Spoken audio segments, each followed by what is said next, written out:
Hello, everyone, and welcome back to the Love is Blind wrap-up. I'm Mary, and we are back for season 6 of Love is Blind. Can you believe it? This week, we'll be talking about the first drop on Netflix, so that'll be episodes 1 through 6. And new for this season, we've got a partner swap.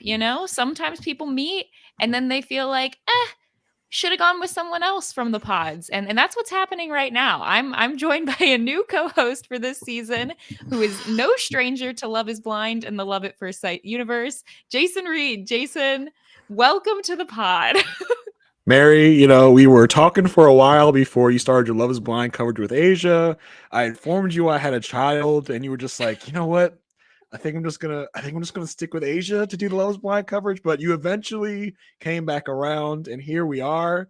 The Love is Blind couple that was meant to be, me and you. We're here to do Love is Blind season 6, and I am excited. Usually I just come in, I just run in like a wrestler, like Royal Rumble, just to mess, just me and Isaiah. You should just come in here and just mess with you guys' flow once a season. But now I'm here to just mess up the flow all season. So I'm excited. I'm happy to be talking about the whole season. Of course, we miss Asia. We wish she Yes. was here. She's of course building yet another mansion in a Mhm. foreign country, so she doesn't get good Wi-Fi there, so she can't join this season. So, but I'm happy to come take her place. Yes. Yeah, it's always my highlight of the season when we get to Asia and I are usually, first off, debating back and forth on Twitter with you and Isaiah. And then, of Yeah. course, you come on, you spout a bunch of trash takes. You're Oh, wrong. oh And no. then Asia and I come out on top. That's how it normally works. So it'll be really interesting to see this season. Asia and I are so simpatico about all this. So it'll be, maybe we'll be button heads. I don't know. That's an interesting perspective you have, Mary, about who's right and who's wrong. I feel like usually I have a take that's right for like I don't know. 6 months, and Are then are I are get proven Ayana and wrong Jarrett later. still together? Well, that's what I'm saying. I'm But I pretty was right at sure they first. I broke said up. they're gonna make it. They're gonna get married. They're gonna be cool. I was right for like a year, and Mhm. then so I don't know Yeah. who's when you put that in the column of. I think we'll split it. We'll Yeah, split it. look, Okay, we'll split it. we're till death do us part over here, so if Listen, that didn't turn out. I have trash takes, but nothing compares to our guy 8 Ball Isaiah. Okay. Well, if So you if you are listening and you are new to Jason, first off, that means you've mm, you've missed our special coverage that we do every season when yes. Jason comes on.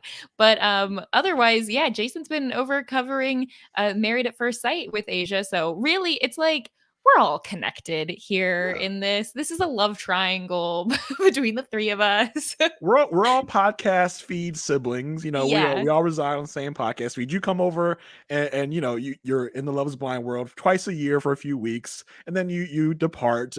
But we always welcome you in the fold with welcome arms. And this is no different. We're just switching it up a little bit this Yeah, season, so I should it'll say. be interesting. We'll see if it works out, and if it doesn't, it's okay. I'll fire Jason. It'll be fine Yeah, as it's long fine, as you totally don't kick fine. me out. I'm used to it. Well, before we jump in any further, I want to remind everyone that you can find all of the Love is Blind, Ultimatum, and Married at First Sight and Perfect Match coverage over at robisawebsite.com/first sight feed. Make sure you subscribe, rate, and review over there if you like our coverage.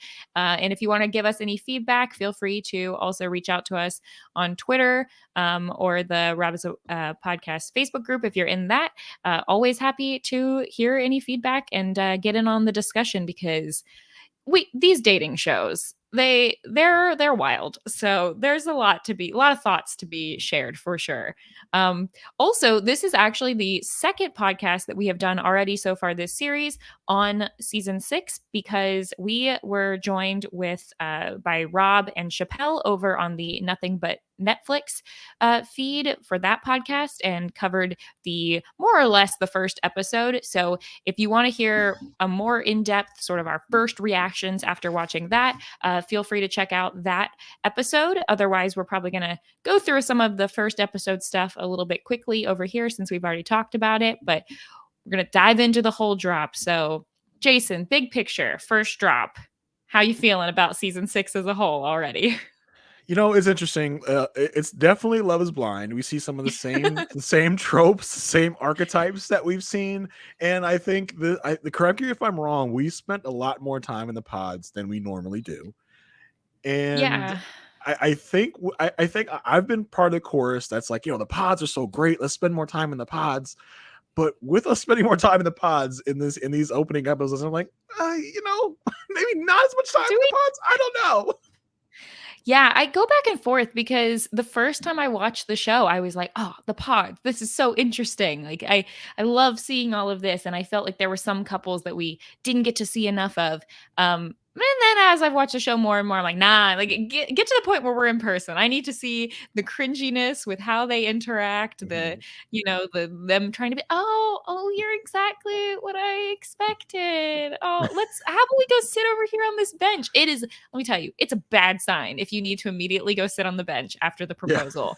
So like that's a, I won't say it's exactly the kiss of death for these couples, but it's always a shaky start. So yeah, I don't like, what do we have? 3.5 episodes in the pods pretty much? Or I was it? feel It might like have even it been was more than that. 5. Four, I think it might have been a four whole and a half. 5. Yeah. Yeah, four and a Yeah, I half, think 5 maybe. partway through the fifth episode, you're right. Yeah, wow. Yeah, that was a lot of pods. It's And a I think it lot. was because we had so many love triangles this time Yes. around. Like I'm 3 or 4. I'm waiting for the love diamond, right? Because I don't think we've ever had the love Ooh. diamond where we've had 2 men, 2 women, all the men are interested in both women are interested in both men. I'm waiting for that, the little diamond where they all connect in some sort of How does way. that work out though? Do they like, because you could get like a proposal square where everybody's interested in the wrong person, you know? Right. So you have to make sure it all lines up. I think there have to be some teaming up, be like, okay, listen, we're as either the guys or girls, like, well, probably the guys, because this show is conventional where the guys Mm. usually propose to women like, listen, all right, we don't want to look like fools here. Like, I'll take this one and you take that one. Okay. They have to work that out because no one wants to look like a fool. No one wants to be a Trevor. Okay. No one wants to be a Trevor. Oh, we can't forget who is the girl from season 1 who also proposed? Oh no. Oh my gosh. You want I'm me to pull over already, season 1 knowledge I there? know. I'm like, where's my Wikipedia? I They didn't work out. I can tell you that much. Oh my Not gosh. because of that, but it was a conflict of personalities. Hold on, I'm going to get this. I'm really trying to remember who was on It season was, 1. Giannina. Oh, Giannina, Yes, Damien. and Oh boy. Damien proposed, and then she's like, "I am not just gonna let you do that. I'm also gonna propose." Yeah, bring more of that. Like, I feel like we should be doing double proposals because they have to do that when they get to the altar anyway. Pretty much, like one Mhm. person has to say all the reasons why they like the other person, and then they have to do it back. Let's get Yep. that in the proposals too. Yeah, I mean, well, also with this first drop, I will say, coming out of these 6 episodes, it feels like we have 2 main storylines, and then we have 3 other couples that were just like tossed in here as party favors. Yeah, we usually have like the one steady couple, the one that's like pretty instant. They're the couple. And this time, I think we have, I can think of definitely at least 2 that Yeah, are like just kind of no love triangles no in their own issues. world, like perfect. See, so far seem Mhm. great. So yeah, I mean, I guess let's start with episode 1. We get introduced to a lot of people. Is there anyone that you heard anything about or any first impressions that don't really end up factoring into the couples, but just like initial thoughts on people you want to talk about? Not really. I mean, listen, right off the bat, we hear Jessica say she has a kid. I'm like, oh, that's new. It's a new wrinkle in the Love Is Blind universe. Has Someone no coming in one with a had a kid child. before? No one that's been featured. Now, I think Netflix itself touted Jessica as being the first mother, Mm. the first mother in the pod. So I'm going to go with their version of events. So I thought right off the bat, that's interesting. And how is she going to come? How is that going to factor into her dates and when she's going to tell people? That was very interesting to me off the bat. Also off the bat, I mean, I can't say anyone came off to me as a certain way right off because we have those kind of cringe scripted intros where people give their things like, oh, I've just been unlucky in love and I'm just here hoping to find the one. We get those things. We get Nick and Vanessa coming in like, hey guys, are you excited? I'm just wondering what the temperature of Nick and Vanessa will be this year, dealing with all the fallout from from last season's reunion shenanigans. Do you feel like I know this is jumping ahead a lot, but do you feel like Nick and Vanessa should be more involved in the show? or No, less no, involved because no, they were less. they're barely involved in terms of FaceTime at this point. Like they talked about the men and the women really quickly, and then they don't even show up at the like getaway couples meet and Mhm. greet. I just remember season 1, it was like they all sat down and they come out and they introduce each couple together and stuff. I kind So of I miss mean, that. but what does the involvement look like for you? Do you want Vanessa and Nick interviewing them more, like No, I on the really don't. I don't want to reunions? hear from them. I just feel like Yeah, no. it's funny. Because I used to talk about a lot of the reality shows, and you talk about the hosts and like which ones do something, which ones don't. And there was like the Bachelor stuff where it was like, okay, they walk out and go, "This is the final rose," and then walk away, and that was it. Like, do we need that? Do we Yeah. need someone coming out to say that? But okay. But I think this show is proving you pretty much don't need hosts No, for not at some all. of these Nick, dating Nick, shows. and, Nick and Vanessa are here basically based on just tradition, right? Because Right. I remember season 1 and we were like, "Oh my god, I love Nick and Vanessa. They're so cool. Like they're so great." But then as the seasons go on, we're like, "There's Nick and Vanessa again." We talked. Me, Kirsten, and Asia talked about Perfect Match, where only Nick Lachey was present, and every time he would come in there, it was just such a progress stopper, and he'd say the same exact things every time. So that shows me a little bit of more of what we would get if Nick was more involved. And I don't really need it.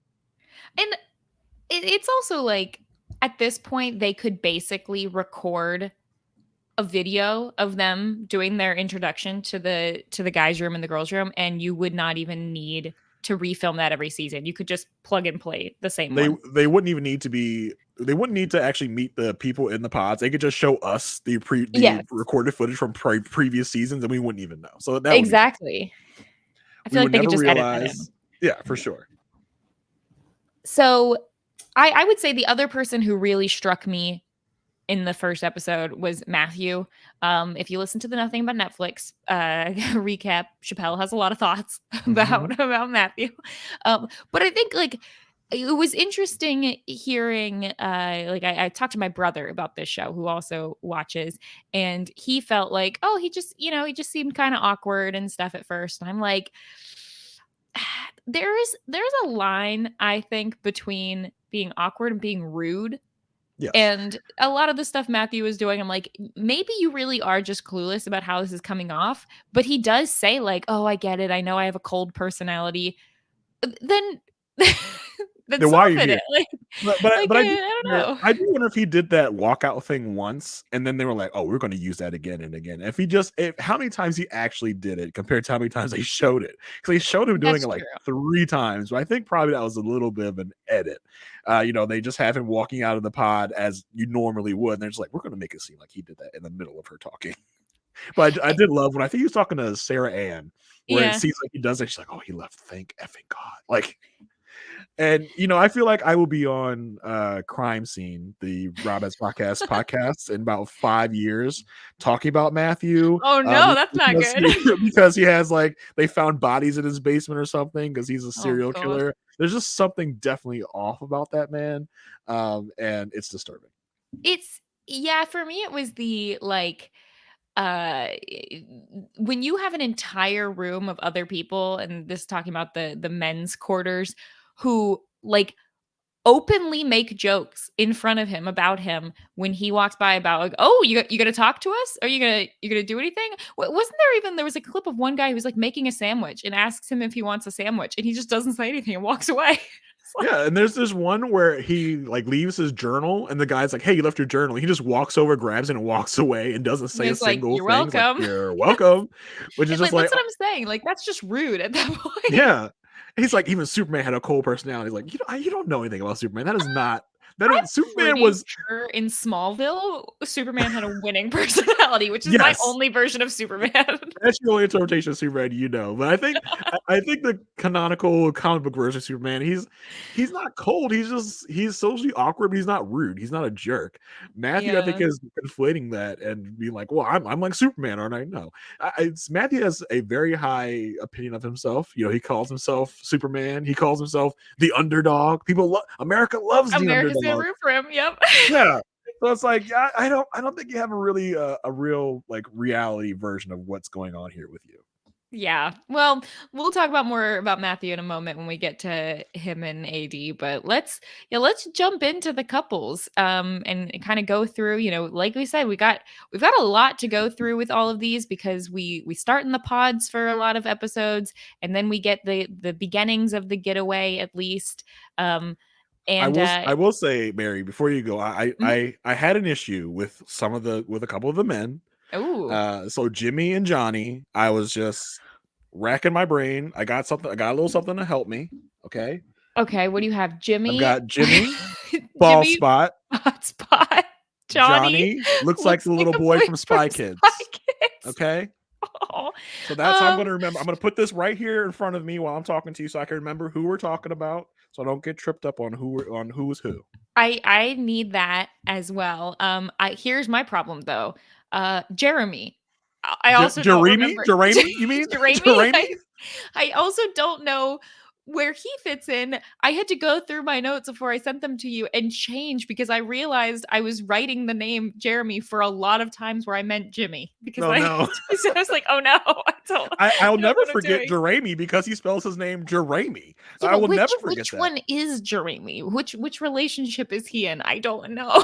Yeah, Because all the yeah. names are too similar.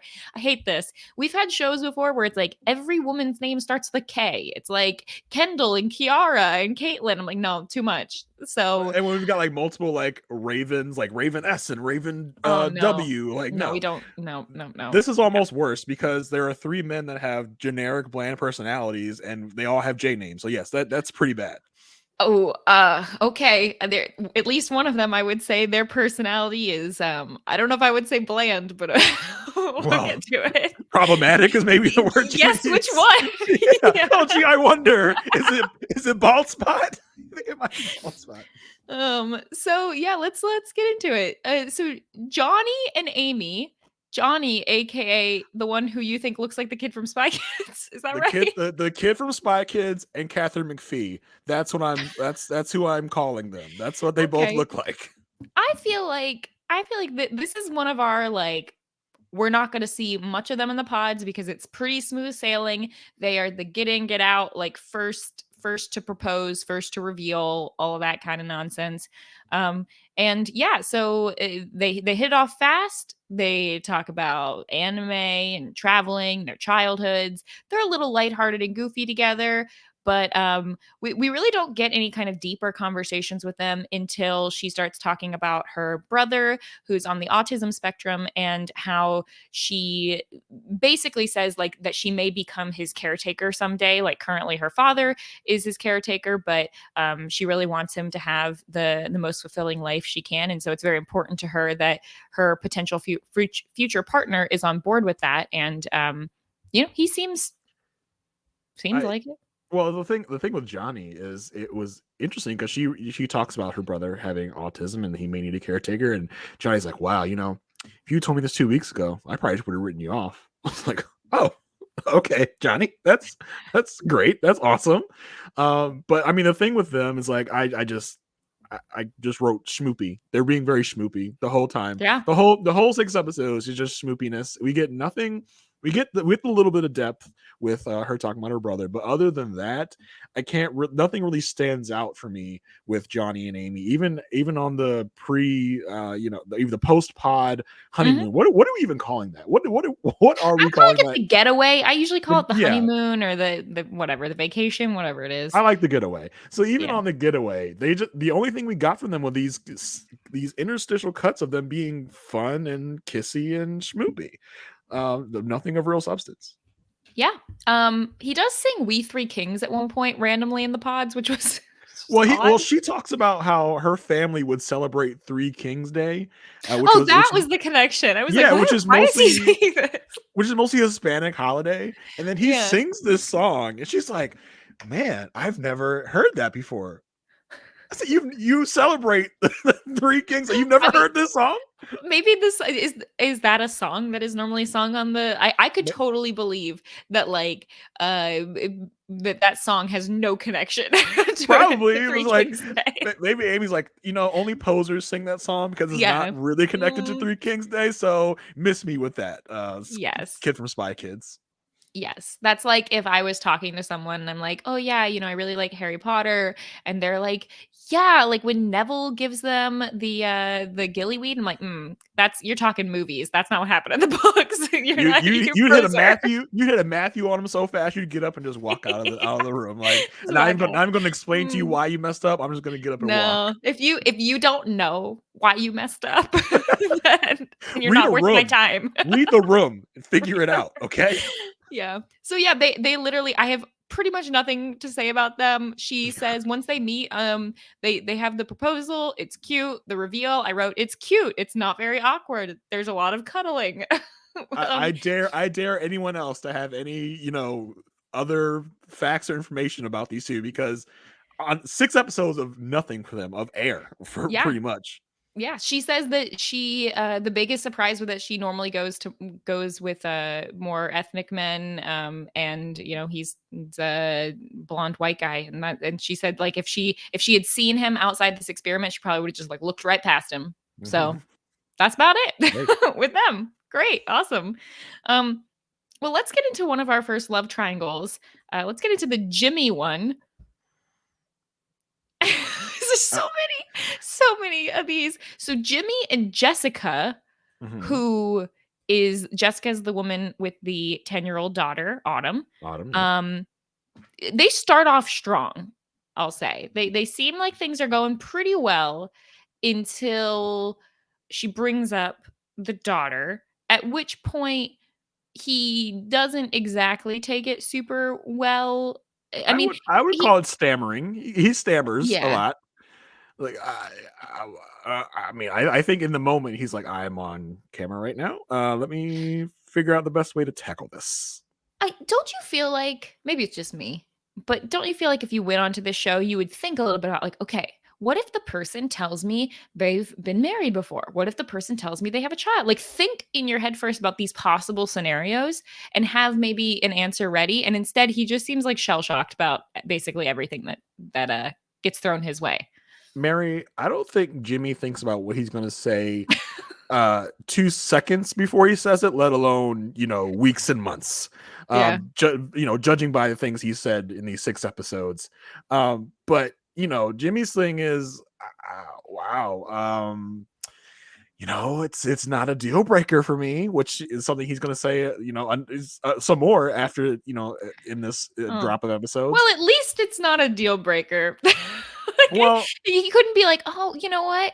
I feel like that's something we'll tackle together." No, it's just, well, it's not gonna make me leave.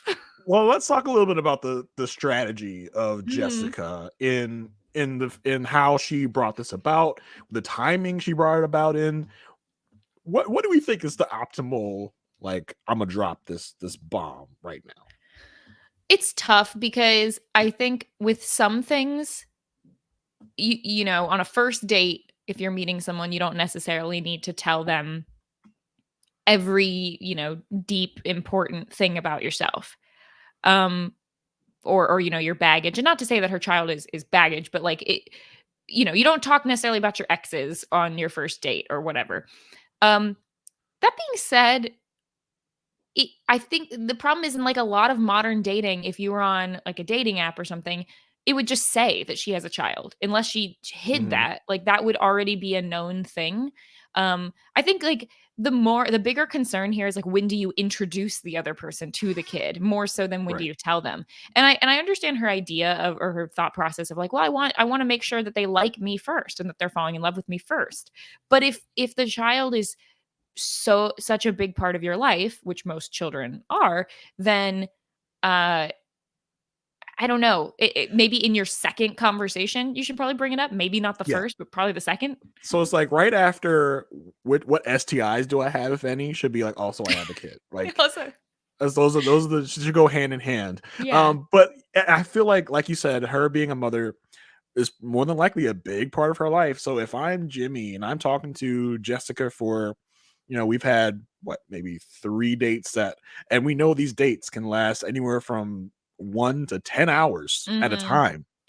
If I hear that you had a kid, I feel like you've hidden a big part of yourself and a big part of your life from me up until now. So what were these conversations that we've been having for the last however many days? So that's what I would feel like if I got, told this. Like, well, I feel like you're a totally different person now that I know that, you're also a mother, because that's a big part of someone's life.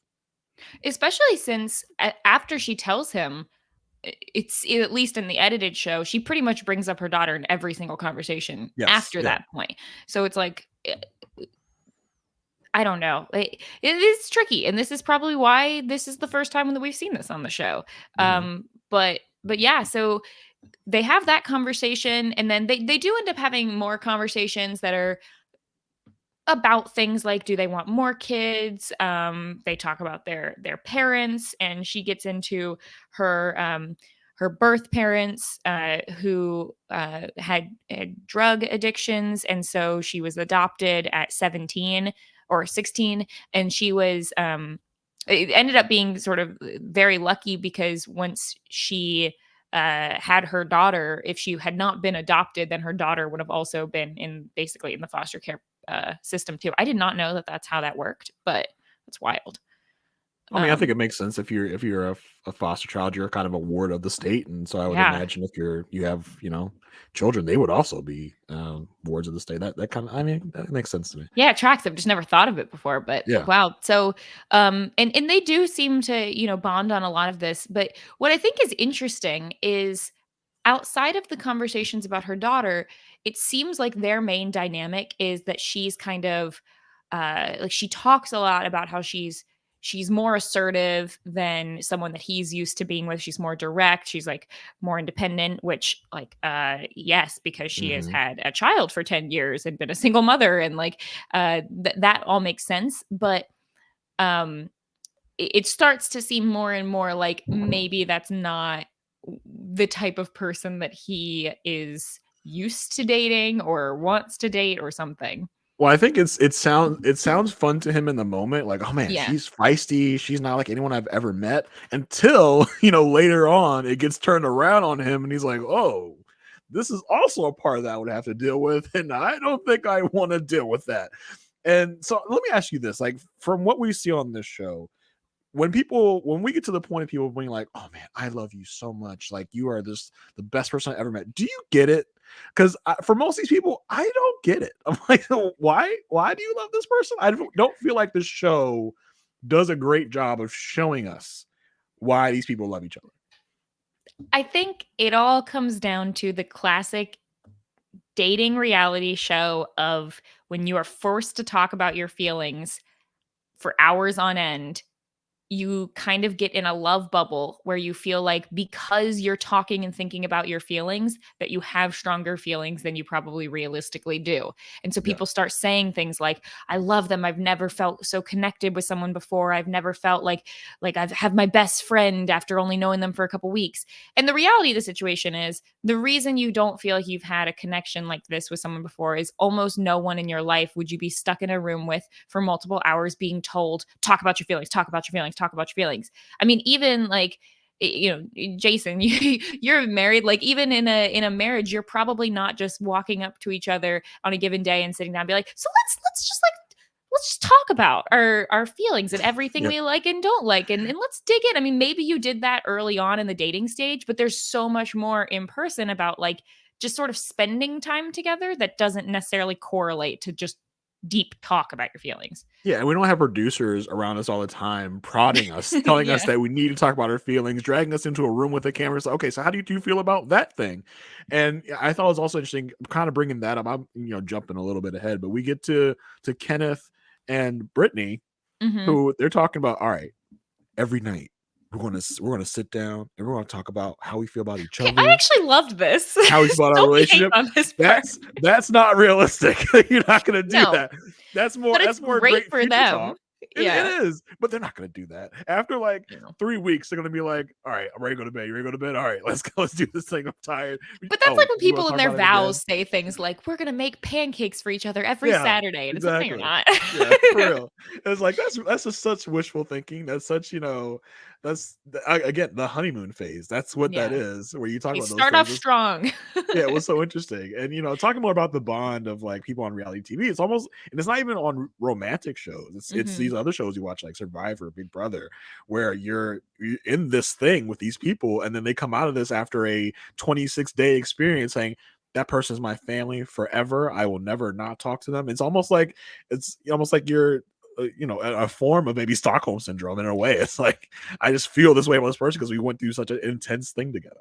What I think is so funny, and this is like a little off topic, so I'll make it quick, but like on shows like Big Brother and Survivor, where it's a competitive show against each other, Mhm. and then you find people who fall in love or make lifelong friends through that, and then versus the dating reality shows where there are some successful couples, but the vast majority of people do not last.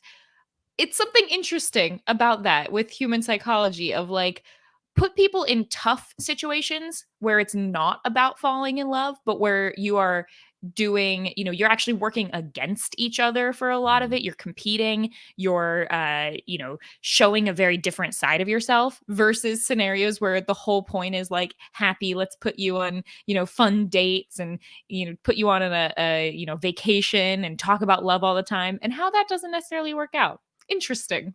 Well, I mean, a lot of these relationships on these competitive reality shows last forever, last a long Mhm. time, Yeah. as opposed to these relationship shows that fizzle out very quickly. So it is a very interesting thing to do. Someone out there doing a doctoral thesis, break that down for us. I'm 100% sure someone already has, but Yeah, it's in case it great hasn't, that this should be part of, yeah, some sort of college course for sure. yeah. So yeah, but to wrap up the Jimmy and Jessica stuff, but basically there ends up being a pretty open love triangle between Jimmy and Jessica and then Jimmy and Chelsea. And we see something that I don't think we've seen before, which is that uh after Jimmy tells Laura, oh my gosh, Laura, sorry, Oop. Jessica, that he can't tell her that he loves her yet because his feelings just aren't there, at this point, and he needs to think more on it and stuff. Then another woman, Laura, tells her, "You should just leave. I'm not going to tell you why, but I'm going to tell you in your best interest right now. You should just leave on your own terms." Well, And well, Jessica's like, "Oh, that well. doesn't This sound that, good." this was wild, right? Because in the the timeline of events, Jimmy tells her, "Listen, I can't I'm not going to say this word to you until I absolutely mean it, until I Mhm. figure out what I'm going to do with my decisions." And that's when she kind of gives him the ultimatum of like, Yeah, "Yo, next time I that's a see different you, show. yeah, next time I see you, yeah, that's a different trash Netflix show. um, next time I don't know if she says next time I see you, but listen, we're gonna step back and then you're gonna need to tell me how you feel before we can go any further with this. Yep. Go And ahead she and says, go. "You're never gonna make me feel again. You're never gonna put Yes. me in this position of making me unsure about how you feel about me." In this moment, I'm like, go get him, Jessica, get him. Like Yeah. you tell him. And he's like, yeah, I don't know. I don't know. And so she kind of gets stern with him. And she's like, listen, you're not gonna do this, you're not gonna do that. I want you to be sure about me. So next time you see me, you need to tell me how you feel. And that I think is the moment, is the wake up call. He's like, oh, she got real stern and real mad at me, and Yep. I don't like that. I don't like feeling, when people are upset at me. And then he meets with Chelsea, and that's when he tells Chelsea, I love you. And we'll talk about Chelsea and her reactions to things. So then Chelsea, being all excited, run. Well, she doesn't run. She as she will explain to Jimmy later, she doesn't run and scream it. She whispers it to Laura, and as you said, Laura bolts over to Jessica, who is in the moment talking about how she's unsure about Jimmy, how Jimmy gotta has to step up to the plate. She's like, girl, you gotta leave. Mhm. Like almost kicking her out. Like you better go. You need to leave now. Get your stuff and get out. She's almost picking her up and throwing her out of the door, and she will refuse to say why. But I think Jessica kind of surmises what happened here with the whole Yeah. Chelsea of it all.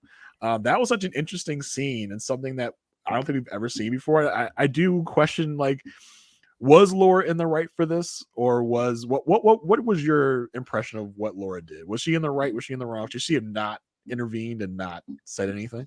No, I think if I was Laura, I think I would have done the same thing. I think Oh. if I had a friend in there, I'd been like, you know what?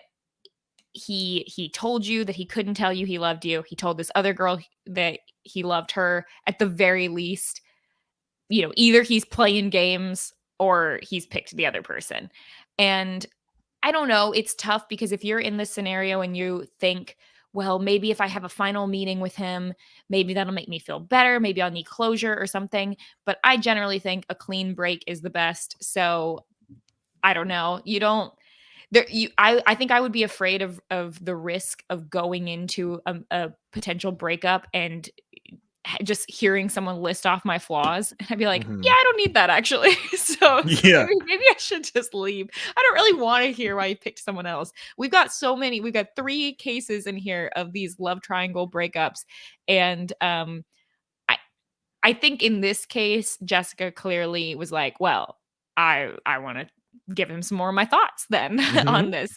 So I think that's why she didn't leave, but I probably would have left. It was her. And I actually appreciate that Laura told her because I'm always here about, women supporting other women is great. I'd rather that than have, you know, uh whoever it was, Irina and the other one from a few seasons ago, Micah, yeah. Micah, like whispering and giggling to each other and, making fun of other women. I think it's better. I like this more camaraderie kind of thing, even though they're in a competitive experience. I guess what threw me was the urgency that Laura came up to her with, Yeah, like, they go now. "You You gotta go gotta now. leave. You gotta Yeah, leave. Get your yeah, stuff and go." that's Um, true.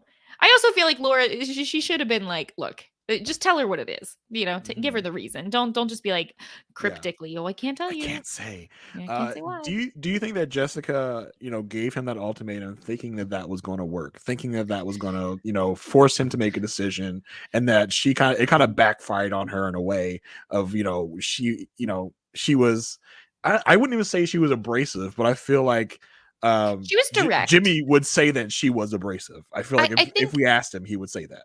yeah, I think she could have gotten a lot of the same points across in a slightly different way, and here the thing is, if she didn't, and it's not her personality, and that's how it Mhm. is. The same way that, Right.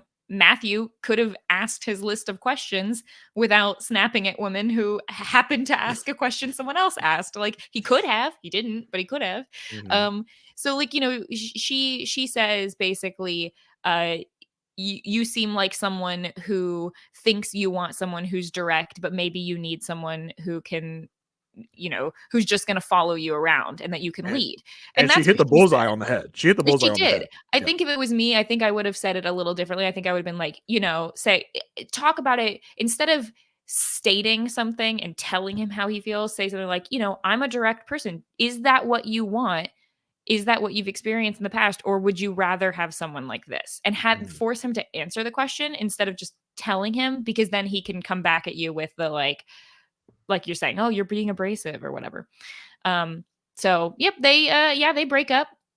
He tells her that she you will be an amazing mother for someone else. Wow. Just Oh, wow.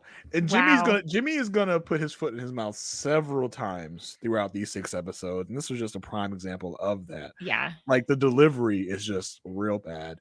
But I mean, it doesn't help that she came in ready to fight. She came in ready for this because she came in knowing what Yep. was gonna happen. And so I don't even think he gets like 5 words out. She's like, "Oh, spare me the pity party." Yeah, yeah, she is over it. She was over it from the start, and yeah, he tells her like he's in love with someone else, and here's the thing: I get the feeling cryptically through putting pieces together that you're not the biggest Jimmy fan, um, but I mean, he's who actually is? not the one I was most annoyed with, Oh. out of the three J guys, but because I do feel like he in some ways, he just seems like someone who's, like, not experienced or equipped in how to deal with a lot of the, like, things that these women are telling him. You've got these women who are being very direct with him, saying these things. Well, at least Jessica is. Chelsea, opposite, going to be playing games is not the right word. She's a lot more of a, like, dropper hinter and he's not picking up on all the hints sometimes. He's not reading the room in the way that she wants. And I feel like he's just sort of standing there like chicken with the head cut off, for a lot of this with both of them in different ways. But yeah, because at first I feel like he starts okay. He says that he's in love with someone else and stuff. And then boom, you've ruined this experiment for me by making me guess about your feelings. You should have told me earlier instead of stringing me along. And he's like, well, I didn't have my decision. You had your decision made up. You knew. No, I did think she came a little too hard at him in this moment. Yeah. Because she's blaming him for her experience when she was in complete control of her own experience. She could have dated, other people just like he did. He didn't, force her to make him her only person. So for her to say he ruined this experience for her, it almost felt like you're ruining my moment. You're ruining my reality TV romantic moment. I wasted my time with you when I could have been with like a Trevor, when I could have done this with anyone else, but now we're at the end and I got no one else. So now I'm off the show. And I almost got the feeling that she was more upset to not be continuing on in the experience than to be broken up with Jimmy. Yep.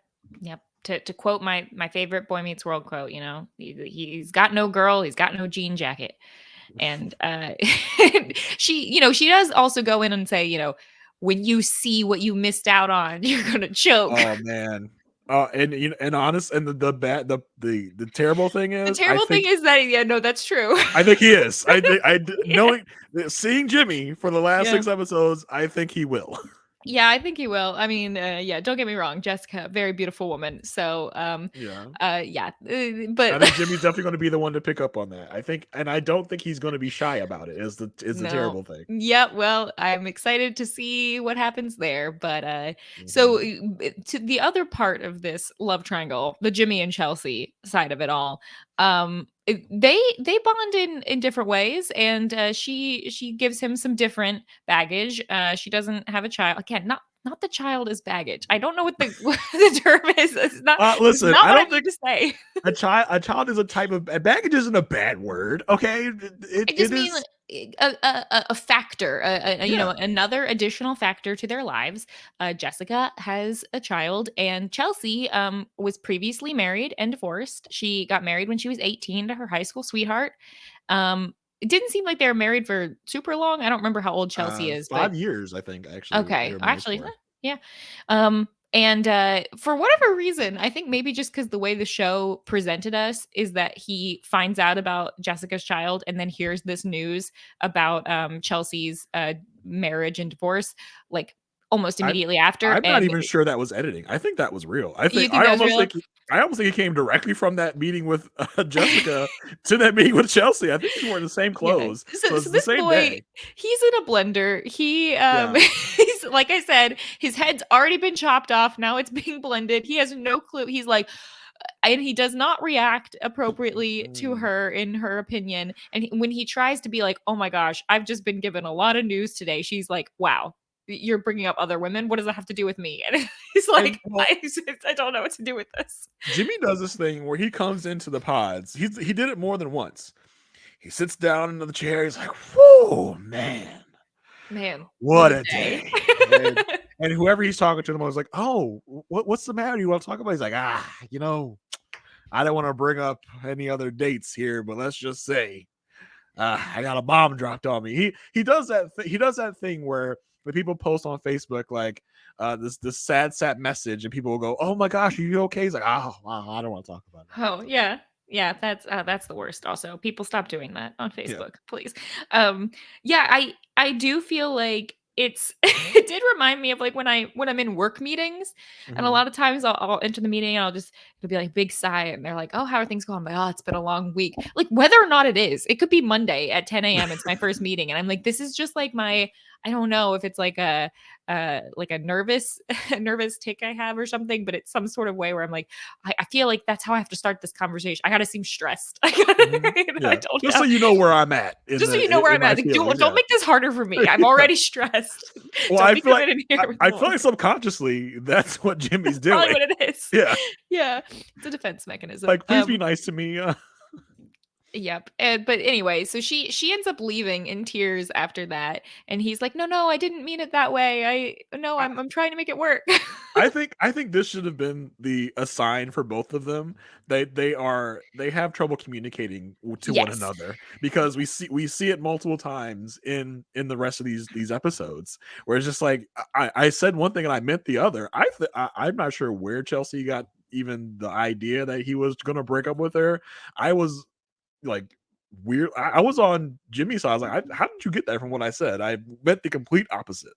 I think that yeah, Jimmy has a little bit of a hard time picking up on the feelings of Chelsea, and because he's kind of a little bit oblivious to some of that stuff. Jimmy does remind me of a lot of the guys I know in my life, my dad, my brother, other people I know who, yeah, sometimes they're just kind of oblivious when things are happening, and they're not going to pick up on subtle things, and they're not going to pick up on clues for sure. Mhm. Um, and then on the other side, I think it's pretty clear that Chelsea has a decent amount of insecurities. I mean, she's going to mention that she's been cheated on multiple times. Like, I think she has reason to be, but she definitely is someone who um, probably needs him to pick up on some of those clues. Now, what do you think about the person that Chelsea says is her doppelganger that she gets mistaken for? Chelsea. I I don't want to say that she had a malicious intent on doing this. Mm. By putting that seed in his head, because she goes, people tell me I look like this girl. Oh my gosh, what's her name? She's just that MGK guy. And Yeah, he's like Megan Fox. She's like, yeah, her. You mean to tell me you didn't know Megan Fox's name? yeah. Come on I'm now. calling I'm calling BS on that Calling one. BS Let on me the tell you whole that one. thing. Yeah. And then she says, "Well, listen, only in the eyes and the face. Don't get excited." But no, you knew what you were doing when you She's planted like that seed in there. she's like, it's just because I have dark hair and blue eyes, and it's like, yeah, technically true. Yeah. Your hair is there are many shades of brown, and your hair is not the same one as Megan Fox. I can tell you that one. Your hair is very light brown. Not that that matters, but I'm just saying when you're talking, here's the thing. I don't think she was bringing this up out of nothing. I think people probably have told her that she has looked like Megan Fox, because sometimes you take a picture, and in a picture, the way you're posed or whatever. I took a After you picture filtered once, it, after you filtered it a lot. but like your expression, like I took a picture once and like four people commented, like, wow, this looks like Kate Winslet. And I'm like, I know that I don't look anything like Kate Winslet. I understand that. I know that. In the picture, it just so happened that the way things were like, yes. Um, But you took that yeah. one time. You took that one time one person told you and said, "People tell me all the Yeah, time I no, look like Kate exactly. Winslet." Yeah, no. But can you Th- can you imagine Jimmy's reaction when he finally sees Jessica, who actually does kind of look like Megan Fox, and he's gonna be like, "What the heck? Like, oh, yeah. you can't write this." Yeah, I mean, look, this will be a fun experiment. Asia and I've done this in the past. We've asked people who don't watch the video version of the podcast, because by the way, if you want to watch the video version of the podcast, you can find that on YouTube Mhm. and the Rob as a Podcast YouTube channel. But if you're just listening to the audio version, yeah, who based on our voices, who do we sound like? What celebrity doppelganger do we I've sound like? gotten so I've had some comparisons from me and Asia's podcast. People have told me Mm. that I sound like Barack Obama. Okay, you know what? There's a little twang, a little bit. People Yeah, have I told me hear I that. sound like Seth Rogen. It's like I I'm don't know trying how to you get close my any. eyes and I don't know picture how you get Seth any. Rogen. I don't know how you get any I mean, if you further do apart. that, Yeah, sure, yeah. yeah. I don't know how you get any further apart from Barack Obama and Seth Rogen. So I don't know where that is, but people can definitely chime in as long as they're kind Nice. celebrities. Yeah, let's be Yeah. nice. Have you ever been told that you looked like a celebrity? No, honestly, not really. Yeah, it's that one's hard. The only person that I've ever really, besides that one Kate Winslet thing, which was a fluke. Besides that, the only person that I get a lot, me and my sister both get, not the actress, we get specifically Pam from The Office. So, Oh my gosh, I can yeah. see. Now I can't unsee it. Now you are Jenna Fisher forever. Yeah, Now you we are do. Pam. We both get that one quite a lot. Mhm. Although I don't think, again, I think that's sort of like a, oh, you give off kind of like mousy brown hair vibes. Like Oh, that's, that's what it is. I know I've been a receptionist. It's fine. it's giving It paper works. company It's receptionist. giving paper company receptionist. Anyway, so I don't even know where Chelsea and Jimmy go. Oh, Chelsea, right? Chelsea's in another love triangle too. I forgot about this because it's Yes. Chain. So she's torn between Jimmy and Trevor, and Jimmy and Trevor get to a point where they are both 100% in on Chelsea. Mhm. Um, yeah, Have you ever seen an open competition like this in Love Is Blind history where they're so open and communicative with each other? Like, hey, I know you're going for this girl, I'm going for this girl. Almost like a best man win type of thing is their thing by the end. yeah. I really appreciate in a couple of these scenarios like how mature they at least acted on TV. I'm sure that they were Mhm. probably not feeling as happy about the situation, but I think it's Trevor who basically says, like essentially I just want her to be happy. Like if this works out for the two of you, like that's great. Like essentially that kind of thing. And that's very sweet and very mature and very movie. Is that really how they're feeling? Probably not. They're probably Well, very cognizant of the fact that they're on TV as well. I thought it was interesting. It was all like, "Hey, may the best man win," and all that, until the very end, where Chelsea tells Trevor, "Yeah, listen." Well, she doesn't even really tell him. He just he kind of has to drag it out of her, like, "Oh, so you picked the other guy," and then he's like, "Well, let me tell you about why you should have picked me and not him. Like, you're gonna pick this guy that might have picked someone else over you. That's who you're gonna go with." He almost gets a little pissy about it Well, at the and by the end. And yeah, we can do that now before we circle back to Chelsea and Jimmy because spoilers, they're the ones who are going to get together. Mhm. Um, for Chelsea and Trevor, they at first in the first episode seem like they're a bit more steady. Like Trevor initially is presented as he's a self-proclaimed like kind of meathead. He feels like people judge him for that and perceive him that way. But he really bonds with Chelsea pretty early on when she drops the fact that she had been married and divorced to him, which we talked about on the Nothing But Netflix podcast. I really do feel like she learned from the Jimmy conversation Yeah. and was like, I'm just gonna slide this one in and be like, yeah, it's chill. Remember how I told you I was married? And he's like, no, don't, no, you definitely didn't say that. And she's like, Yeah. yeah, I'm sure I I'm did. pretty sure I mentioned it. You just I'm sure I forgot. mentioned it. Silly goose. So casual about it. But he's like, oh, that's fine, cool. Like Yeah. he doesn't, he's very sure about her pretty early on. Things look like they're going great. She's a sucker for a mullet. That was some kismet. That was just like, yeah, I love mom. Yeah, He's like, get out of here. Yeah, you can see me. Can you see me? And I was like, oh, these guys, they're so cute together. They're so yeah. it seems so easy with them. It seems very, uh, Do you think we're gonna see them actually meet in person at some point? well, Because we I know they feel are. like, That was in the preview for the oh, I don't upcoming like to show. watch the previews. Oh, I don't okay. want to be spoiled.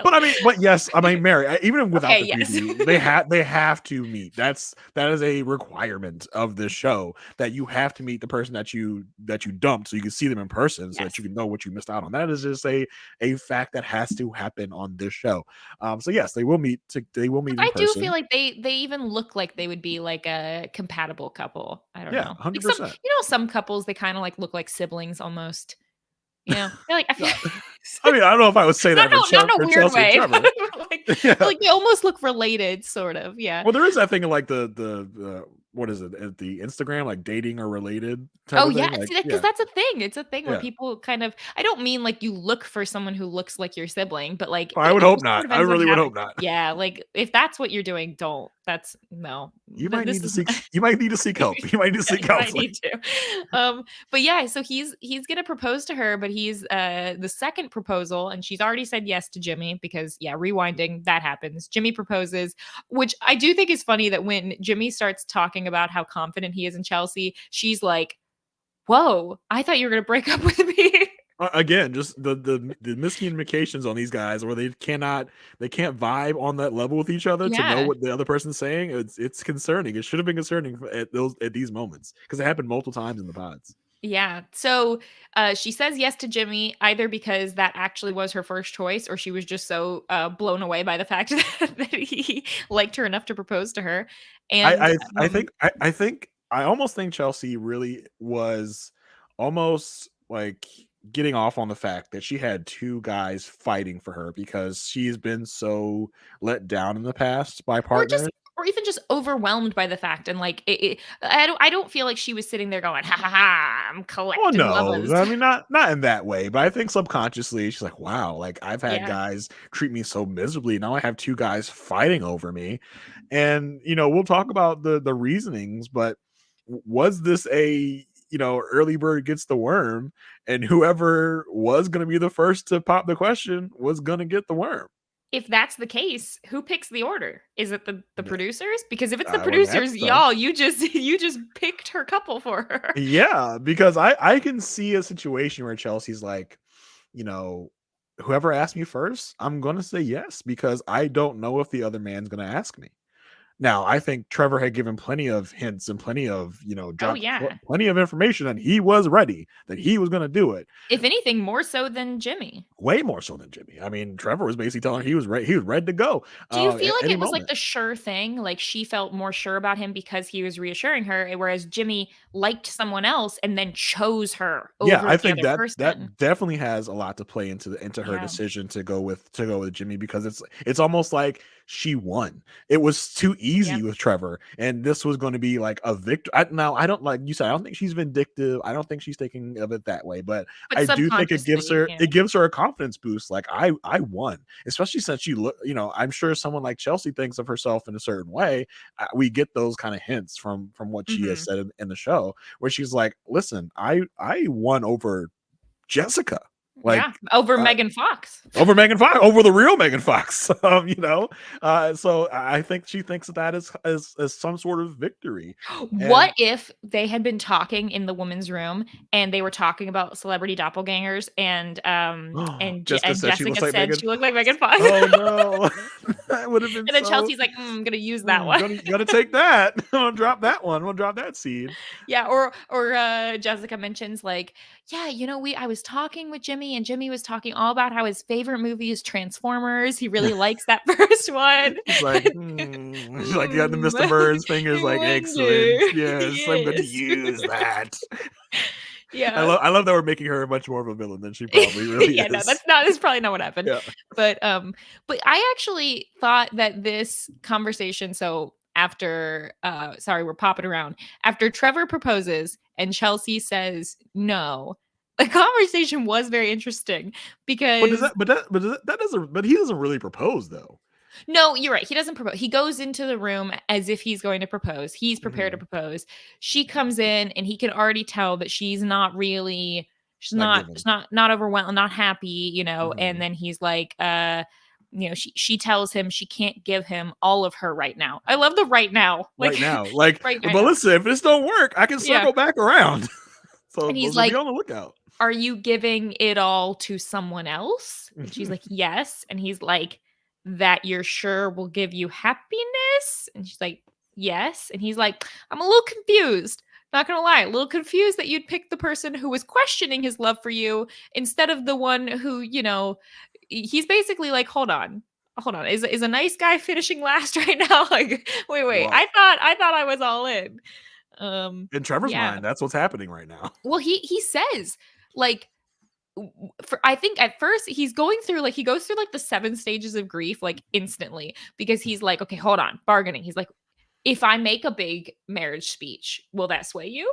Like, Yeah. should I go ahead and try to propose even though you've already said yes?" And then he's like, if I had gone first, would you have said yes?" Silence. Silence.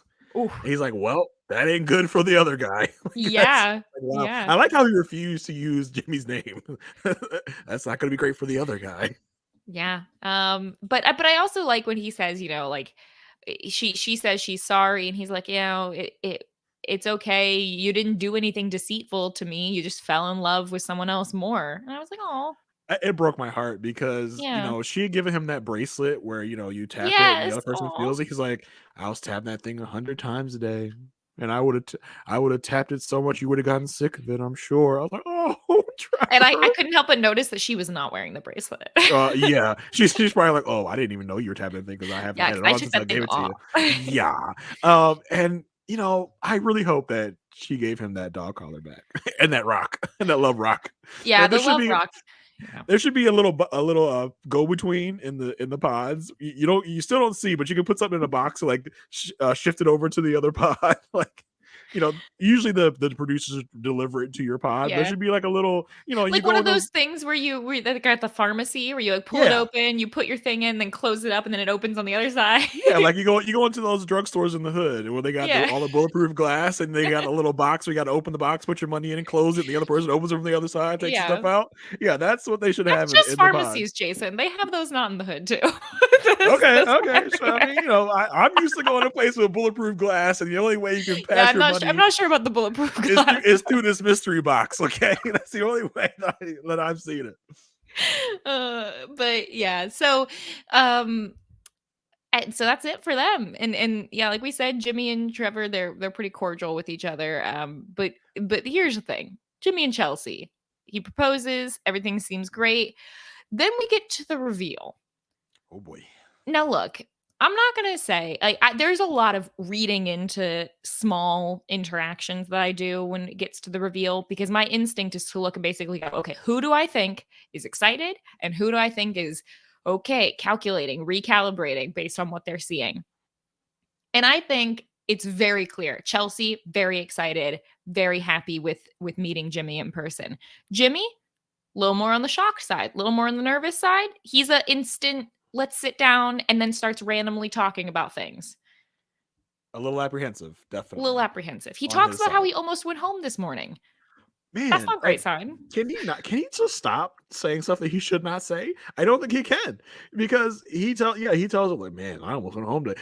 Nothing against you, but I just there's Yeah. so much going on. It's like, wow, you really just chose the wrong thing to say in this moment. And it might just be like nervous chatterbox kind of thing. Like, oh, I don't know what to say. I'm just gonna talk.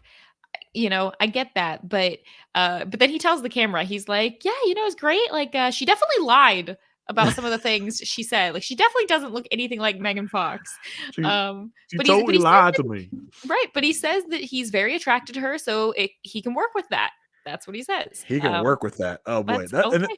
the thing about Jimmy is I don't know if I believe Jimmy because Jimmy's constantly like Yeah. he's like you're gorgeous, you look great, and later in the on the getaway he is constantly telling I'm the happiest person here, I'm the luckiest man here, I've got the best deal. Like Yeah. I Little think little, we can doth talk protest too much, yeah I think you're I'm not really believing what you're saying, not really buying what you're selling. Yeah, I think he's we will never know until he tells us otherwise what he's really feeling toward her, but um on the getaway, they have the most awkward conversations. Yes. He talks about Jessica again. He brings up the fact that Jessica mentioned, that he was going to regret based on how she looked. They talk about their first impressions, to which he talks about her teeth, and I think the thing that I'm getting a lot of from Chelsea on the getaway is the self consciousness and the Mhm. insecurities because Yes. for example, she'll say, what was your first impression of me? And she's clearly looking for a certain answer. I don't know what the answer is, but she's looking for something. Because when he says, basically, I'll give you the PG version, which is your teeth, and I'll give you the not PG version, which is your boobs. And then she says, his eyes, she then repeats 3 times. See, I said something nice. I said something nice. And it's like, so what do you want? What would have been the right answer? If he said anything other than eyes, what your smile? I mean, he said your teeth. That's kind of close. Like, Your I'm not big square teeth. clearly Oh she my was god. looking for a particular answer.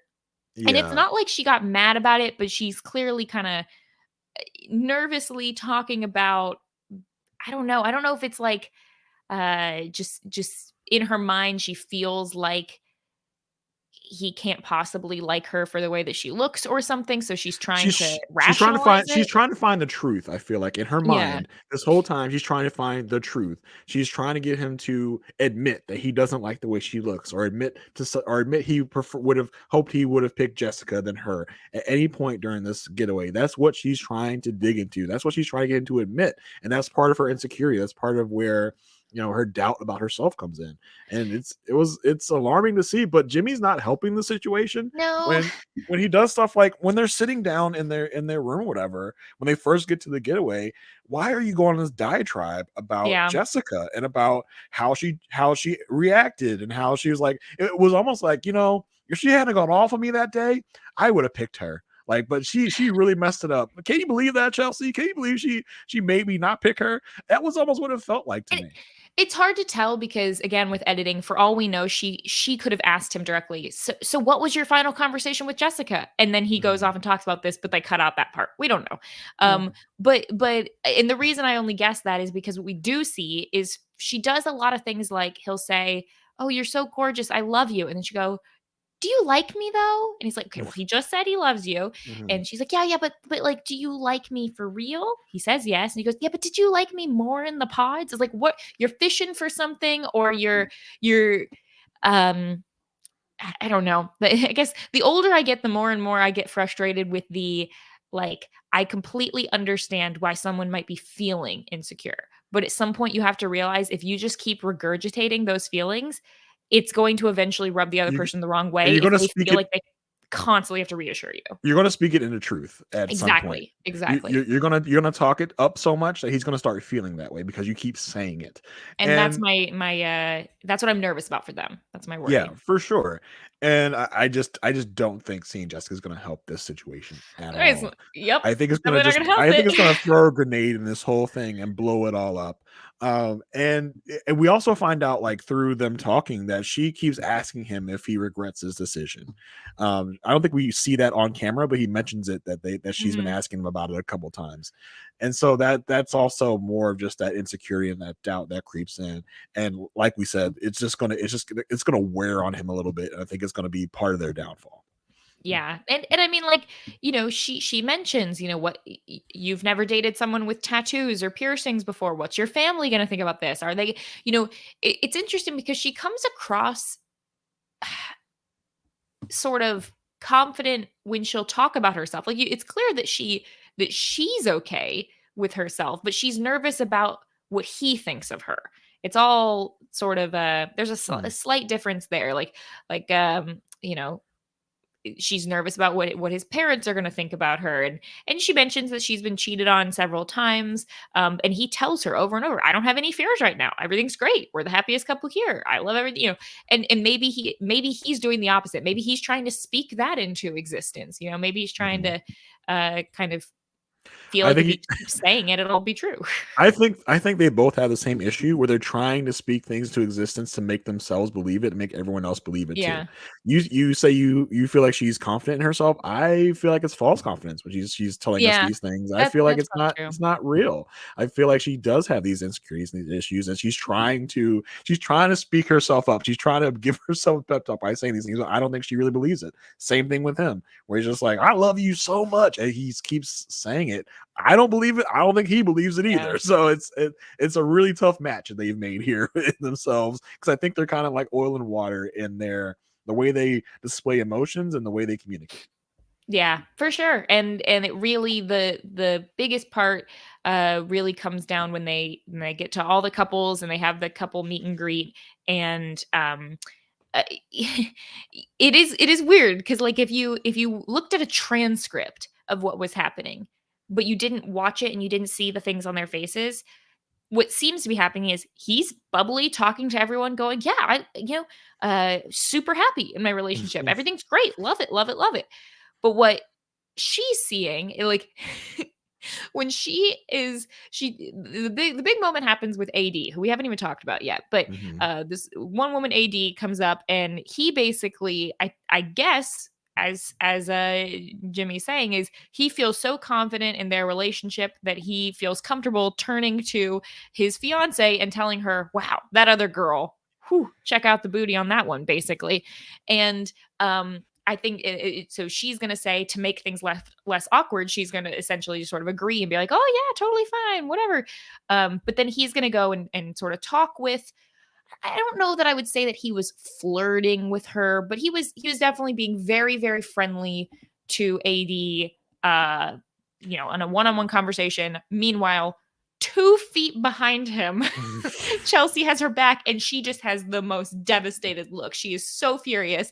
And she's right when she talks about it later on. She's like, I was uncomfortable, you were not reading the room, etc. But also, like, yeah, I think he might have just been oblivious. I think he was not, which, and the downside, he wasn't paying attention to his woman's feelings. He wasn't going up to her and trying to, make sure that she felt comfortable the whole night. But as he says, he's like, well, I was just so confident in us that I didn't think I needed to. So yeah, I have a lot of thoughts about this. Let's preface Get this by into it. let's preface this by saying we're at a resort. We've been Mhm. drinking all day, okay? And I feel like that played into a lot of this, a lot of what happened at this whole party. All right, we'll Mhm. talk about. Oh. But I will say, first of all, Jimmy, you made the mistake by going, wow, AD just stacked, right? Chelsea, who could have taken a tact of like, oh my god, yeah, isn't she? And left it at that, still would have been pissed off. You have every right to be so, Chelsea. But then at the whole party, for her to say, hey, AD, how you get a butt like that? We were just talking about it. Just, to me, displays an attitude that you're bringing out there for Jimmy to be like, oh wow, like she's really cool about this. And Mhm. then he goes and there's just this moment where Jimmy literally walks away from Chelsea towards AD to go have this conversation with AD. You can just see this moment as he breaks contact with Chelsea and walks away. You see the look on Chelsea's face, like, oh, that's interesting, as he just walks away from her and goes to AD to have this conversation. It was magnificently terrible. I'll say that. So I think Chelsea says, read a room, bro, but the room you're providing is not the room of like, I have a problem with this. You provide this room of like, yeah, isn't that right? Almost like a buddy thing. Like, oh my gosh, she is saying, let me announce this in front of the whole room. I feel like she made an uncomfortable situation more uncomfortable for herself in this way. Yeah. Gosh, I'm stuck on this because I feel like the initial reaction of like, "Ooh, I'm just gonna be like, yeah, girl, I've noticed that too." Like, I think I also would have had that initial response to try and make it feel less, awkward. Because the truth of the matter is, they've only been a couple for a matter of days at this time. If this was someone I'd been dating for a very long time and they said that, I think I would have turned to them and said, "Look, that's great. I'm so glad that you were feel comfortable telling me which other people you feel attracted to. I don't need to hear that, actually. Have the thought to yourself, but that doesn't make me feel better. So I think that's okay. Um but in this moment, I don't know. They haven't learned how to communicate with each other, clearly.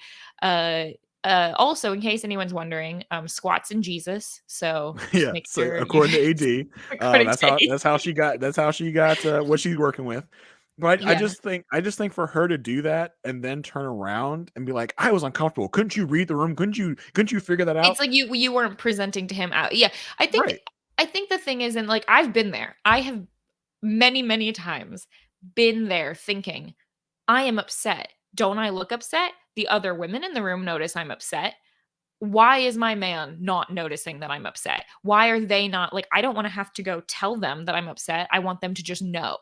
And there are varying levels of how much they should know versus how much I can really expect them to notice, especially if, like you're talking about, they've been drinking, who knows, how much they're Mhm. concentrating on any of this. Um, so I've been there. I can identify with it. I still think it's a little bit on the lines of like, this is playing games. This is, counting how many hours, you should take before you text someone back. Like, I think at their age, if you're talking about marriage and you're engaged, you need to be able to be comfortable just going to him and saying like, "Hey, that made me a little uncomfortable." Yeah, Like, and it's one you need to be and comfortable saying that. And it's one thing to say, "Oh, yeah, yeah, I noticed that too," and leaving it at that, and then later having that conversation once Right. have your faculties more about you, but then to, like, act like you're, like, one of the guys, like, "Yeah, AD, you're stacked. We were just talking about how stacked you were," Yeah. really kinda presents to me an attitude of, "This is okay. This Yeah, is you're okay cool for you with to this. talk about." Yeah, Yep. and now do not get me wrong. Do not come out here and say that I am a Jimmy fan, a Jimmy supporter, a Jimmy backer. I am not. He was an idiot for saying that in the first place, Yes, but I but agree. but I don't think she did herself any favors by carrying it the way that she did afterwards. Yeah, well, and I think at the very least, if even if in the moment, if that during that thing, what makes it feel better for you is just to go sit in the corner and talk to other people, and then when Jimmy walks by, to smile and act like everything's okay. Mhm. That's okay for you to be doing that to mask how uncomfortable you are in that moment. You Yeah, don't need to come up to him and tell him, "Hey, you made me upset," in that moment if you're not prepared to do that in front of other people. That's right. completely understandable. Yep. The issue I have is the recap after this, where she opens up to him. She tells him how uncomfortable she was. She tells him the from her perspective what it felt like he was doing with AD. She told him that it felt to her like all the other people were talking about their connections and he's off nowhere to be seen. I think it's great that she told him all that. This is an appropriate conversation. But at least the way we saw it, then he goes, oh my gosh, I apologize for that. That is not how I meant it. I certainly do not, I was not, flirting with AD, and I was going around telling everyone how great I felt about you, which we do Well, see. So she that was, checks yeah. out. Yeah. Um, but she's still upset. And at some point, I just say, I've thought, okay, he's apologized. He's acknowledged your feelings. Well, he did say sorry if you felt Well, this yes, way. that one's not good. He needs to learn how to apologize. But he does again, he's giving this shell-shocked, "Oh my gosh, I don't know what I'm supposed to say. I don't know what the correct answer is. You're upset. I got that. I'm apologizing." And it feels like she just refuses to accept the apology. She won't let it go. Yeah, And she won't listen, let it go. they're both very drunk. You can tell in their conversation. They're Yeah. both slurring words. They're both, it's just, I'm upset. But she's in this spiral of like, nothing will soothe her at this moment. Nothing. She just needs to get it out, I think, is something to that effect. Yeah, and I think the question's gonna be, okay, in the light of day, is this going to be a moment that we're gonna hear about for days and days to come? That time when you made me feel Mhm. upset with this, because at some point, you can't be in a relationship if you don't accept the issue, or, accept the growth, work on it, and then move past it, and you have to do that eventually, Yeah. if you wanna stay together. So, we'll see. Maybe I would not be surprised if the story of Chelsea and Jimmy is going to be their lack of communication and being able to read each other, I should say, because I feel like they're trying to communicate. It's just that they don't vibe with each other's communication. Yeah. Do you want to do early predictions? Okay, sure. So this I after think this this is after a 6 episodes, we're halfway through the getaway. So do not take any of what we say to be factual. We're just nope, giving it's our best factual. Write it guesses. down. This is Yeah. 100%. All right, I'm bringing out the sticky note like I normally do. Uh-huh. So we haven't gotten to all of them, but the people we have got to, let's see, Jason versus Mary. How are we feeling about Amy and who's the guy that Amy's Oh, with? Amy and Spy Kid, Johnny, Amy and Yeah, Amy Johnny. and Johnny. Do we feel like what's Uh, and I guess the options here will be, are they going to well, let's are do. they Are they going to going to? both say yes, or is it one of them going to say yes? Are they going to both say no? Like what's We can the also say, are they even going to make it to the altar? How about Oh, that? okay. Okay, cool. Uh, so for Johnny and Amy, now I don't want to, I don't want, you don't want to be spoiled as far as the preview goes, but I will say there was not much content from them at all. I think this is going to be an easy yes, yes. Yeah, I think so too. I think this is gonna be a yes, yes. Um, I mean, if it's not, like we've had the season one, whoever it was, Kelly and Kenny or whatever Mhm. that couple was that seemed like the super steady one, and Yeah, it's Sal and Mal who they were giving us up to the this point, given the it, yeah. okey doke. Yep. So I'd say yes, yes for Amy and what's that? Yeah, Amy and Johnny. Yeah, I'm never gonna be able to remember his name. Yeah. Go ahead and tell you that Um, right now. Now for our Jimmy and Chelsea, I think they're not going to make it to the altar. Really? Yeah, I think before this is all over, I think Jimmy's gonna be with Jessica and He's gonna pull a Chelsea's Bliss and Zach. yeah, and Chelsea's gonna be with Johnny. Now, I don't think it's gonna be a Bliss and Zach. I don't think they're gonna go to the altar with these people, but I think there's gonna be some dating of those people. I think Jimmy and Chelsea are gonna break up relatively soon, and they're gonna explore things with the other people. Okay. So you're That's gonna say that's my no altar. no altar. That's my very early prediction for these two. Here's my prediction for these two. I think Mhm. they will meet the other people. They will talk about it, but I think they will go to the altar, Mm, in which case he will say no and she will say yes. That's what I think is going to happen. And okay. then we're going to find out in the after the rose or whatever it's called, after After the the roast. whatever this is called, after the altar, that he and Jessica or she and Trevor have gotten together. Okay. Um the one caveat to that is if she jumps ships for Trevor, because I think that's her best move here. Yes, yes. I think she should get home from the getaway and be like, "Hey, Trevor, what's up?" You know, Yeah. because I just don't think it's gonna work. I just don't see it going for these two at all. Yeah. Interesting. Well, we'll find out.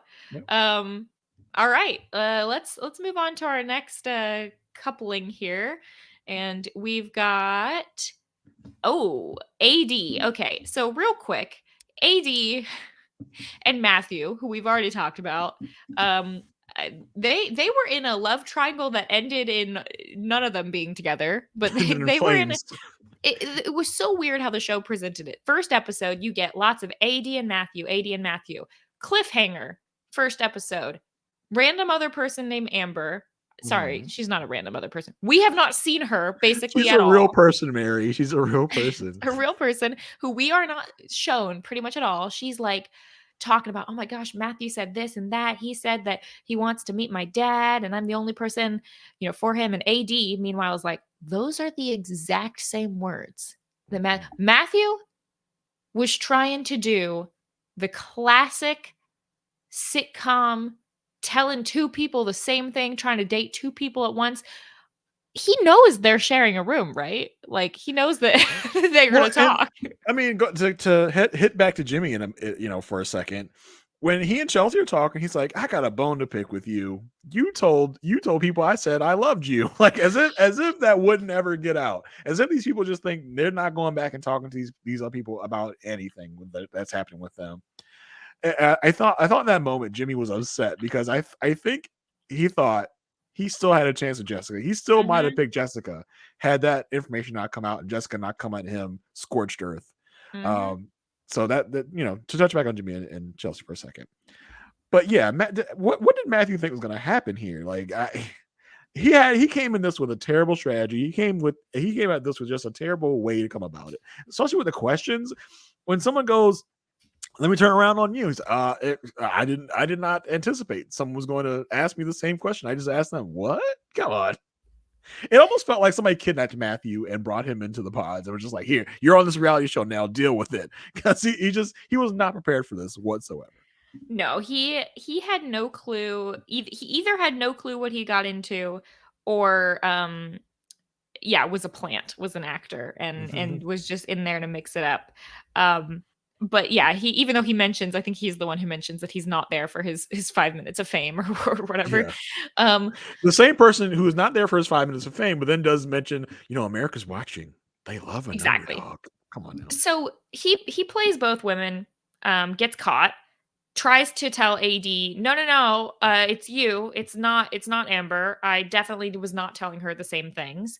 AD is like, yeah, I don't buy this. I'm still really uncomfortable about all this and everything. Amber is gonna hear about all this, and she's like, whoa. I feel embarrassed. I had no idea he was with you. I apologize for even saying any of that out loud because I would never have done that had I known he was dating you as well. And then Amber's like, I'm just gonna leave. This is a little weird for me. I'm just gonna peace out. Like, maybe this isn't the right situation. Maybe this 37-year-old man is not worth this. I had a real problem with the editing here in several ways. Number one, why do we not get any flashback to Matthew saying the same things to Amber he was Yes. saying to AT? That's a big problem I have. Why did we not get really? I mean, they could have inserted Amber into this, quadrangle, triangle, whatever you want to call it, and really made this, a part of the storyline. Is she that dull that she just could not be on the show in any meaningful way?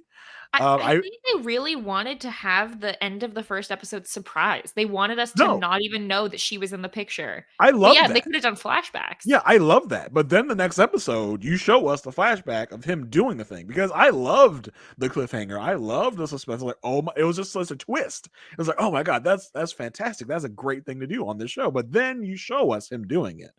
I think that would have been a much better way to go about it.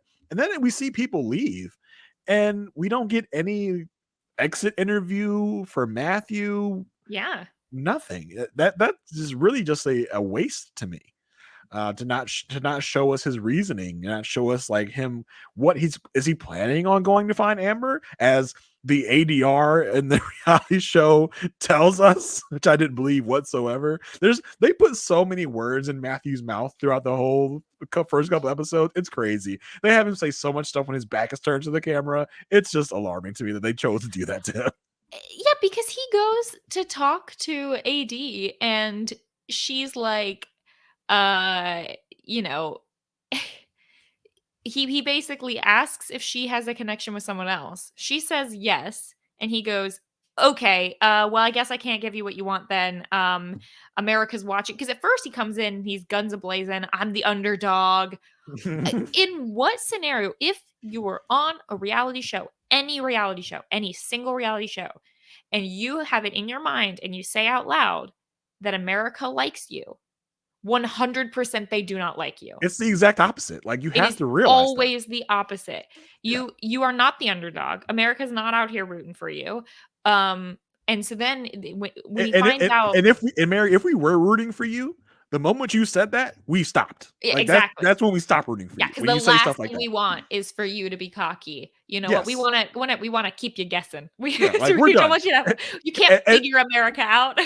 as soon as you realize you're a fan favorite, you're not a fan favorite anymore. It's over. Exactly. It's like, now I've got the ick. I'm not into you Yes, anymore. exactly. Yeah. So, the second he finds out she has a connection with someone else, he's like, "Ooh, actually, change of plans.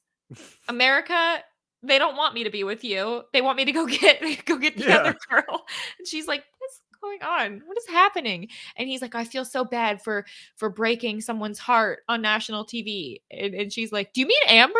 Or do you Yeah. mean me? Who are we talking about?" I love that she's like, "You sound absolutely devastated." Yeah, Is you that sound is so that sad about because this. of me or because of Amber? And he doesn't Yeah. even answer the Are question. you upset about what happened, or are you upset you got caught? Yeah, exactly. Oh man, Yeah. So anyway, Matthew's out of the picture. he's Goodbye. gone. And so now we get the other person who is Clay. So AD and Clay. You know what? It started off rocky. They're growing on me a little bit. You know? You got Mary, okay. Well, oh no. Mary, Mary. No, No. no. First We've of reached all, that point, everybody. ooh, This is where we disagree. yeah, I didn't think it would be about this. Oh my. Well, you know what? Look, I've only seen 6 episodes, and I didn't even watch the I mean, preview. so So am I. So am I.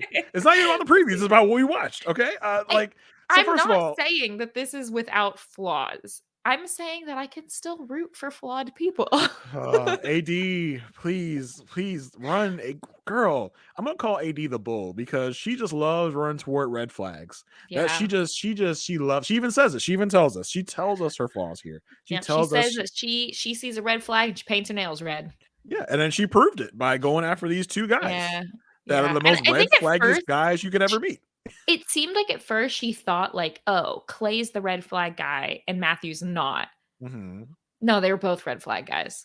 But See, the then maybe twist once was you were surrounded by red flags. Maybe once she realized that Matthew was the red flag guy in disguise, she's like, so maybe I'm wrong about Clay too. Yeah. But no, Huh. I don't Yeah. think she is. Okay. AD, who blows me away with her beauty, also blows me away with her eyelashes. I'm sure if she just, blinked at me for a couple of times, I would go flying away. Those eyelashes are huge. Anyway, whatever. But AD, I want, like, and then we have these archetypes of these women that, like, I cannot want more for you than you want for yourself.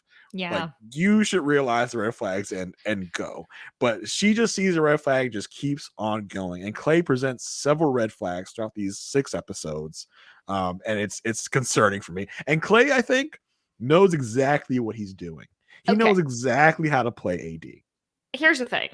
Mhm. I forgot a conversation that I'm rereading my notes that I Yeah. now recall that happened. Yeah. So, yeah, I do want to take some Now of this you back. see why I was so like, Okay, you're what? right. I forgot the conversation at the getaway. I kind of forgot Mhm. that happened. Here's the thing.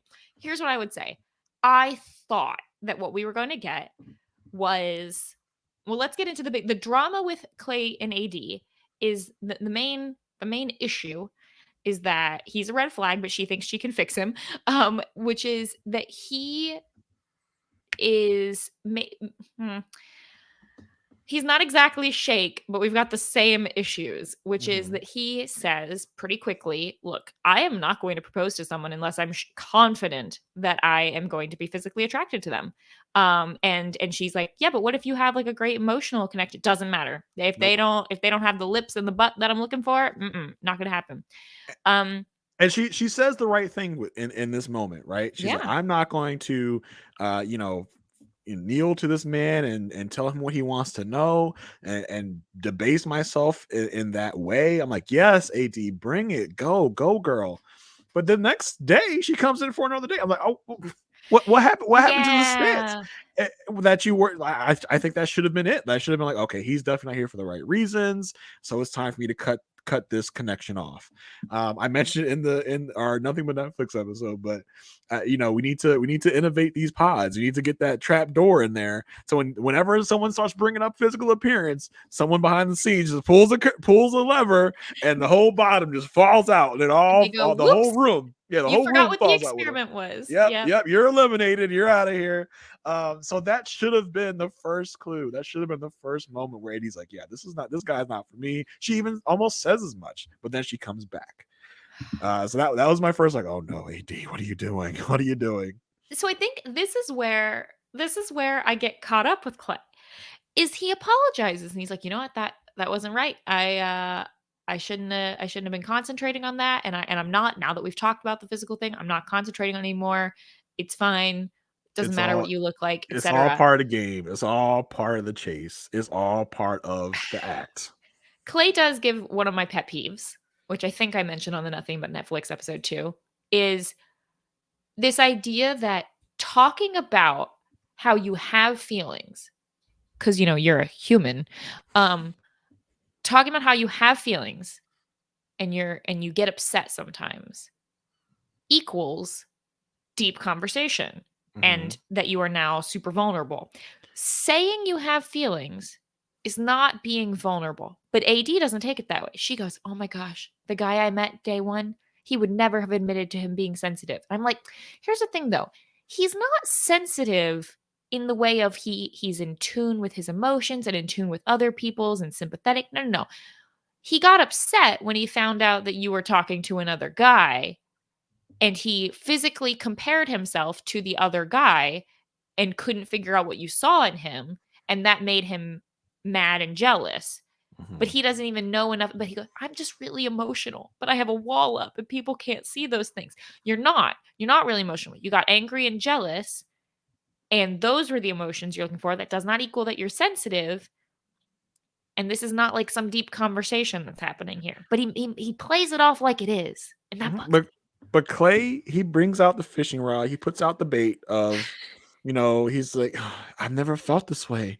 I've never expressed my emotions to anyone like I've expressed them to you. He's just like reeling it in. Oh, AD's Clay. AD's the fish in the pond, just like, oh, what's that? Oh, A what's man that? and has feelings and says he's never expressed them to anyone but me.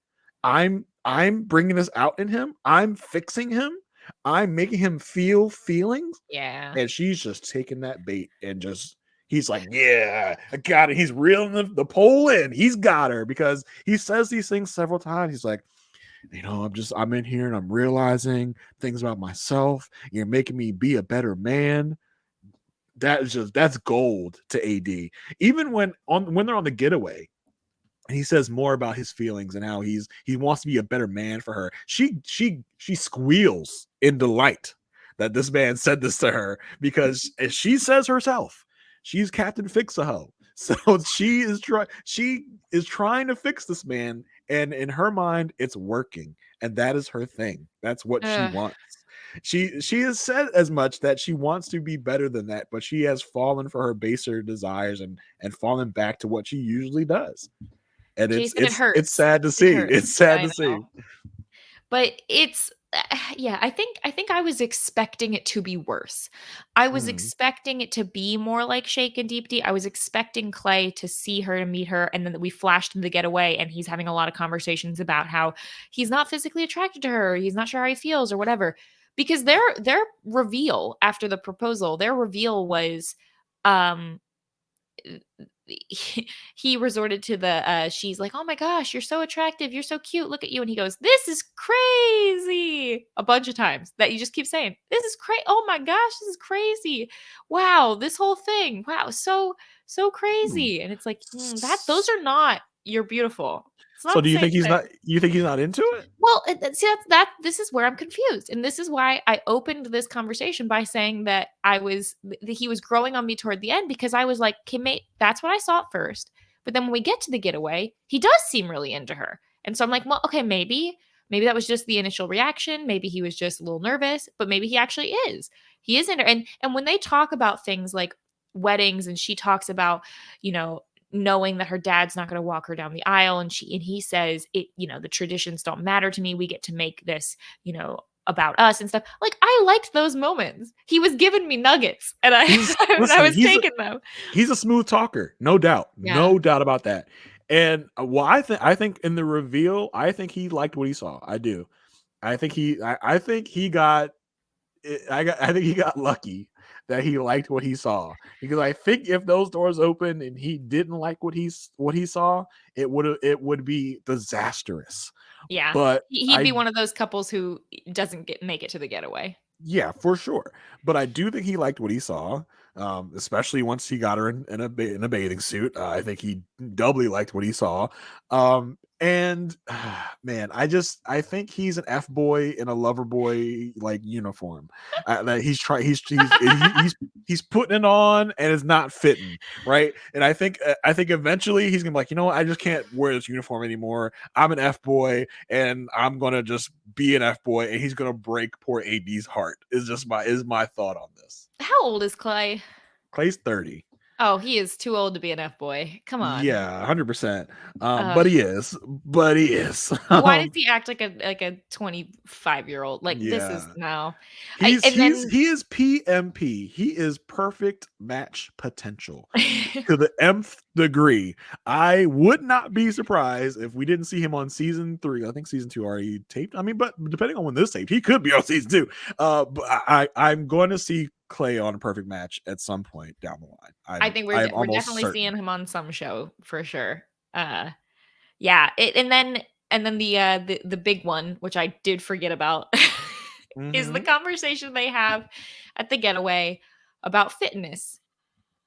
And again, it's like the back and forth, the nuggets, and I couldn't tell what parts were jokes and what parts weren't. And I think that that's the thing. I think he's saying truths, but saying them in a jokey way so that she doesn't get upset by them, because he's saying things like, basically he's talking about how fit she is and how good looking she is, and she's like, "Yeah, but what if I get out of shape?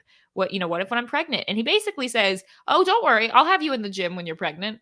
I would say get your ass in the gym. I'll tell you when you start looking not good." And Mary, he was not joking. This was not. And I think AD is like you. She's like, is that a joke or Is no? that a She's because see, like, then he follows that up with, "Oh, I really want to do relationship therapy with you." And I'm like, "Yes, that's nice. Yeah, more people should be doing that."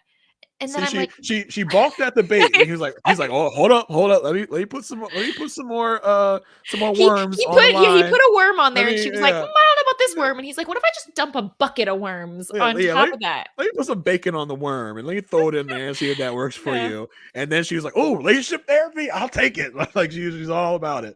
So I mean, I think Clay is a smooth talker, and I think that the F boy is gonna come out and is gonna ruin things. Jason, why am I falling for it? I don't know, Mary. I don't Because I can know. see it. The problem is I don't even have blinders. I can see the bad. I can see the red flag. The problem is the red flag's kind of transparent, and I can see some of the green stuff Oh behind Lord. it. Mary, aka AD. You might as well change your little name on there to AD. No, Y'all two peas in a pod. yeah. Run Look, run into the red don't flags. worry. Knowing how I go on these, by the second drop, I'll be You'll completely over you'll Clay. you'll be in the right headspace by the second Yeah, drop. I know. You'll see through it. Just trying to Um, give benefit of the doubt at the beginning. I don't do none of that. I doubt from get go, and then I'll admit I'm wrong if it works out later. Yeah. Well, let's see. We've got two more couples to talk about, but one of these will take approximately 30 seconds. Yes, So what do you have to say about Kenneth and Brittany? Kenneth and Brittany are lovely. They've Okay, had approximately 5 minutes of screen time over the yes, 6 episodes. they are lovely people. They both seem like very nice, very good people. Hmm. But they give me no entertainment value. I do appreciate the conversations revolving around race. They have both. Hmm. This is both their first time dating outside their race. I think that's gonna be something interesting to track. Moving forward. But they other than that, they didn't really give me anything at all. And it's not even a Cameron and Lauren situation where that seems like that's going to be their big plot point and that we love them for they're a little boring, but we love them or whatever. It feels like, I don't know. I feel like these two are going to be pretty smooth sailing. Yeah, I think they're gonna be nice and boring. I think they're both let's backtrack a second. AD and Clay. Let's give our Yeah. Oh predictions yeah, I for them forgot real quick. about that one. I'm gonna say I'm gonna say they're gonna make it to the altar. Clay will say no. AD will say yes. I think by the time they get to the altar, they'll both say no. Oh, okay. Yeah, I'll put that as my No, official no. But you think prediction. they will get to the altar? Yeah, yeah, Okay. I think they will. Um, but back to Kenneth and Brittany. Oh yeah. Really didn't give me anything. I appreciate the bond that Kenneth has with AD and Clay. I enjoyed their interplay as the black people in this experiment, which is kind of their bond here. And I appreciate the conversation that Kenneth had with AD about Brittany and whether or not she can handle being a mother to a black child. I thought that Mhm. was very real and very that was a very real conversation about Yeah. our real world, and I appreciate it, especially being I don't know if we talk about this a lot, but this season is about people based in North Carolina. We mentioned it on the Yes. Netflix episode, and I think that race does play a factor in those areas. So I think that's definitely a real conversation, and it's something they're really gonna have to think about when they get back, because Kenneth, as he's talking to AD, says when he gets back, people are gonna be like, "Yo, Kenneth, what's up with this?" Yeah, and we haven't mentioned it so far, but I think I'm trying to think of the other seasons. Let's see. We had the season in Texas, we had the season in Seattle. Mhm. One of the seasons I think was in Atlanta. Um Yeah. so we've been kind of popping around, but this is the first season it seems like where religion and some more traditional and conservative values have been brought up in Conser terms of some of these Conservative couples. sticks out to me when in the other couple we have to talk about. Yeah, we haven't talked about them yet. Yeah. But like Kenneth and Brittany, they bond over their faith quite a bit. They have a She was a conversation about teacher, he's a principal, so they yes. bond over that too, yeah. They have a conversation about the basically very sort of traditional relationship that they want to have, and sort of roles in the household and that kind of thing. One thing I do want to call out, and look, I do not want to pick fun at this because Brittany does tell a story about her mom being a twin, and her aunt died in a car accident, and it's a very emotional story that she's talking about. The one thing I will call out, because it did just come out kind of weird when she says, "How many kids do you want?" And he goes, "Oh, two." And she's like, "Oh yeah, at least two. That's great." And then she says, "Would you be open to twins?"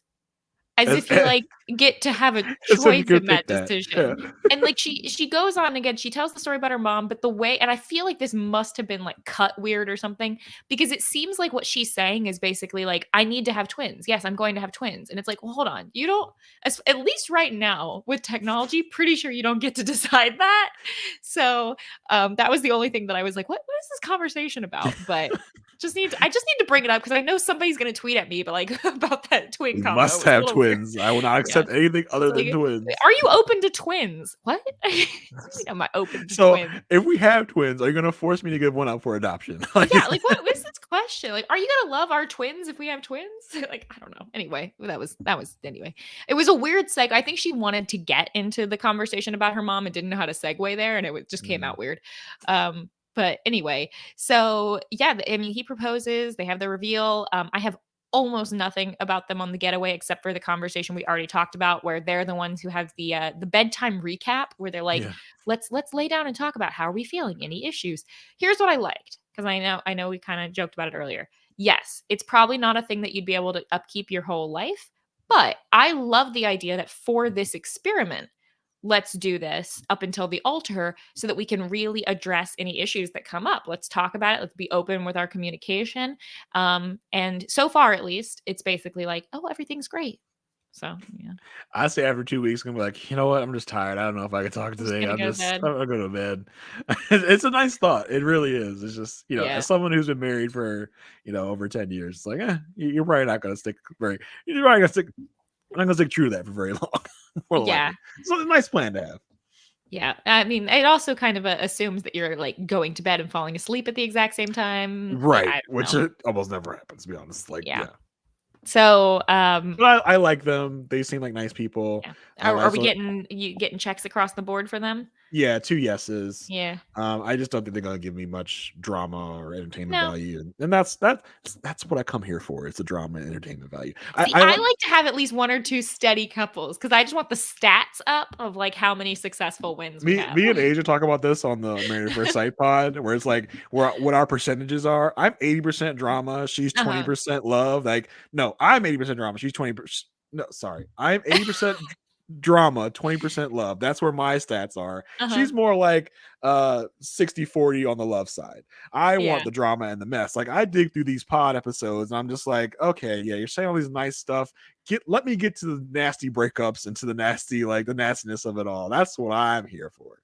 I like to talk about the drama, but if I was not podcasting about the show and I was just watching it, I think I would like 80% to be happy, successful relationships and That's boring. 20%. I want like one hot mess couple and then a couple who have some issues, but then like get past them. Here's a problem, Mary. If those were the percentages, we would It would not not be in be a a Love Is Blind show. season 6. So we would have gotten 1 and 2, and then we're like, this is boring. Everyone just falls in love too much. It's Yeah. there's no drama. Can't The ratings are not going to be up for that. But yeah, I appreciate you and your love and all that, but I'm here for the mess. I'm here Okay. for the All drama. right. Sure. Well, we are almost done. We've got one more love triangle left, and this one is one that it was a love triangle, but we got the least from this one out of all of the love triangles. Yeah. So this was and we keep saying love triangle. It's really a love Yeah. It's one guy, two women trying to decide between in this case. So we've got Jeramey. Jeramey. The weirdest spelling of Jeremy. Now, this is where I will tell you. This is the one of the J guys that I can't stand. So Okay. I don't understand him.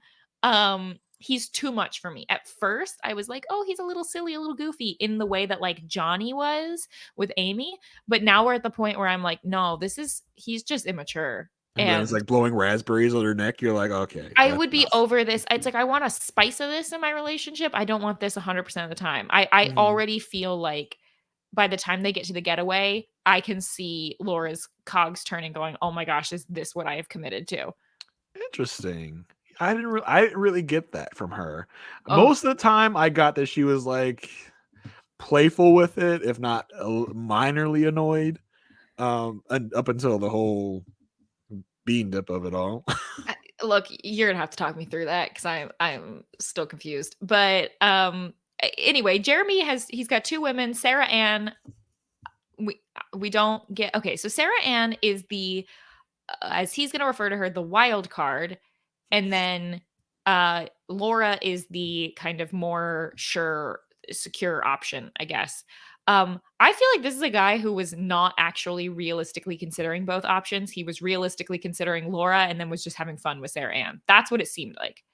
Yeah, I could definitely see that. And Jeramey by the end of it complains like, oh God, I just wish I didn't have to make a choice. Like I wish I could just date you guys like in perpetuity, both of you Right. forever. Like you want to go on that show, Couple to Thruple? You want to go on that show? Because he pretty much is like, I'm running out of time, so I got to make a choice, I guess. Like I think that was the vibe I was getting from him. He's like, I want to date you both. You both are And awesome. honestly, by the way that Laura and Sarah Ann like have their conversation at the end of all Yeah. this, I'm like, yeah, maybe you should go on that show. Yeah, it seems It like seems the most that chill one. might work out for them I, because and it's interesting to juxtapose that to the different conversations we had because we talked about Trevor and Jimmy talking their situation out, and it almost feels like Laura and Sarah Ann weren't talking about it until the very end because Laura's like, "Yeah, I knew you were the other person, but I didn't want to say anything." In that moment where Sarah Ann comes in, like pretty much admits defeat, just like I lay down my sword, he's yours, like but then you also have Jessica and Chelsea,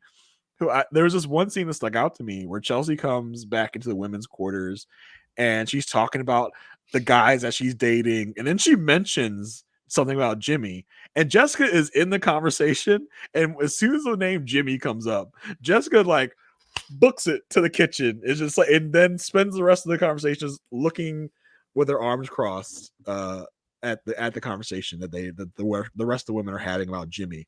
So it's interesting to see how all these people deal with these different situations. And I think Laura and Sarah Ann were probably the most mature way to deal with it. Like Sarah Ann came and she's like, "Yep, it's you. Like you're the one." I thought it was interesting. yeah, and I kind of want to rephrase what I said earlier. I don't feel like he was. It wasn't that he was acting um like Sarah Ann was like, "Oh, I'm just having fun with her, but I feel really great about Laura." It wasn't that. It was more like he was seriously having conversations with both. It was just that the conversations with Sarah Ann were all about um they all appeared a lot more lighthearted with the exception of one conversation. They were all kind of like, "Oh, let's these are the let's talk about sex. Let's talk about, what dreams you've had. Let's talk about your lip filler and like who you follow on social media and stuff." Like that seemed to be most of their conversations. Um It was and almost then like also I can see you as my girlfriend, but I don't know if I y- can see you as my wife. yes. And I don't want to blame anyone for this because I think we've had people like this before, but Sarah Ann, I do feel like she was someone who was like it felt like they had great banter and they had a great time flirting, but they never really got a lot deeper than that from what we saw. Yeah. And I think with him, he probably just happened to also he had good banter with Laura, but also got a little deeper. And so at the point where you're like, shoot, I gotta propose. Well, I guess probably the person who I, had some more deep conversations with. I talked about what Christmas would look like with Laura. I didn't talk about that with you, Sarah Ann. Is he the one that said, I feel it more physical than mental with you right now? I think he said that to Sarah Ann, if I'm not mistaken. Yeah, he definitely said that. It's like, oh, okay. It's not, Yeah, that was interesting. not really Sarah great. Sarah Ann is also the person who does bring up politics and is specific Yes. that she feels like she, has more conservative values. We don't really ever hear from Jeramey what his thoughts on it are, except for the fact that he doesn't I don't know. Well, no, He he doesn't exact mentions Oh, does he he? Okay, I missed well, that. they talk a little bit about the abortion issue, and he Right. does say, I don't think I have any right to tell a woman Yes. what she should do with her body. He says, I think you should be able to love who you want to love, and this is in the same conversation where Sarah Ann goes, "Well, I'm more conservative, and I'm a patriot." I said, "Ooh." Yes. So That's you're a, right.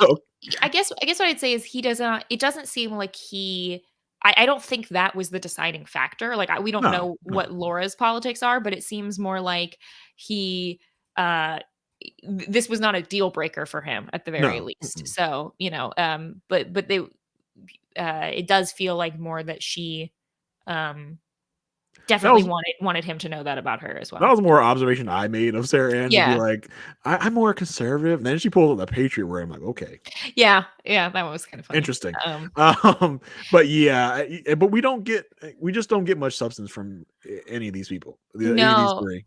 The thing I liked was they have such a weird breakup, but it's like I kinda loved it because they're both standing there, they're both very casually dressed, like, it's clear that this wasn't like a Oh, potential proposal. He's, like, in sweatpants. I thought it was funny. can I give a tangent on that? Yeah, sure. so many people on on this Love Is Blind show. I noticed it so much this season in these first 6 episodes are just dressed to the nines coming into these This is pods. the first time you've noticed this? Yeah, I just maybe it was Jessica because I feel like I saw Jessica doing her makeup all the time and getting ready and all that, and I was just like, man, if I'm in the pods and you can't see me, I'm coming, and the only other people I'm around are a bunch of other dudes.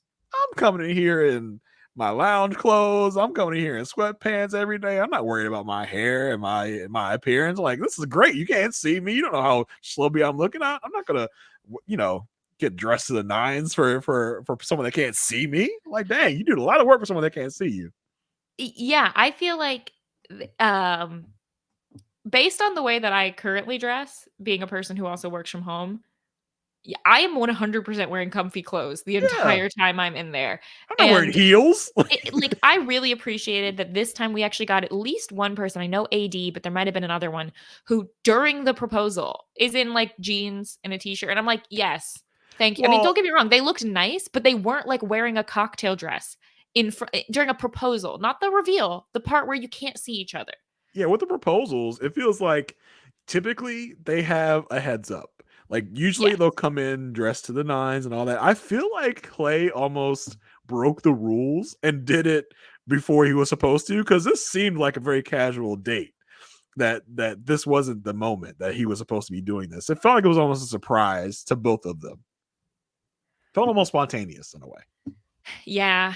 So I like I was saying about the weird breakup, what was so weird about it was it felt very clear that they were both trying to be, like, they were trying to be not emotional about it is what it felt like. She was, very direct, like, I'm confused. Was it Mhm. anything I said or did? And he's like, no, I just have to trust my feelings. And she's like, okay.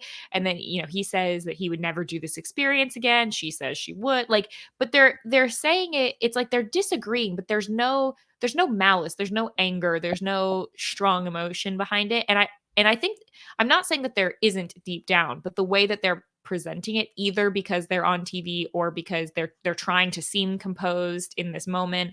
Honestly, Trevor was kind of similar. It felt like in his breakup, but uh, there. I don't know why I really liked this. Like, I just felt like it was awkward, but I'm like, yeah, like this is a this. I feel like when someone is in a breakup in real life, if you don't really see it coming, I think one of the ways that you could handle that or respond to that is by being like, "Okay, I'm just gonna kind of like put a Yeah. put a wall up, and like I don't need you to know how I feel now. If it's over, if that's it, then okay.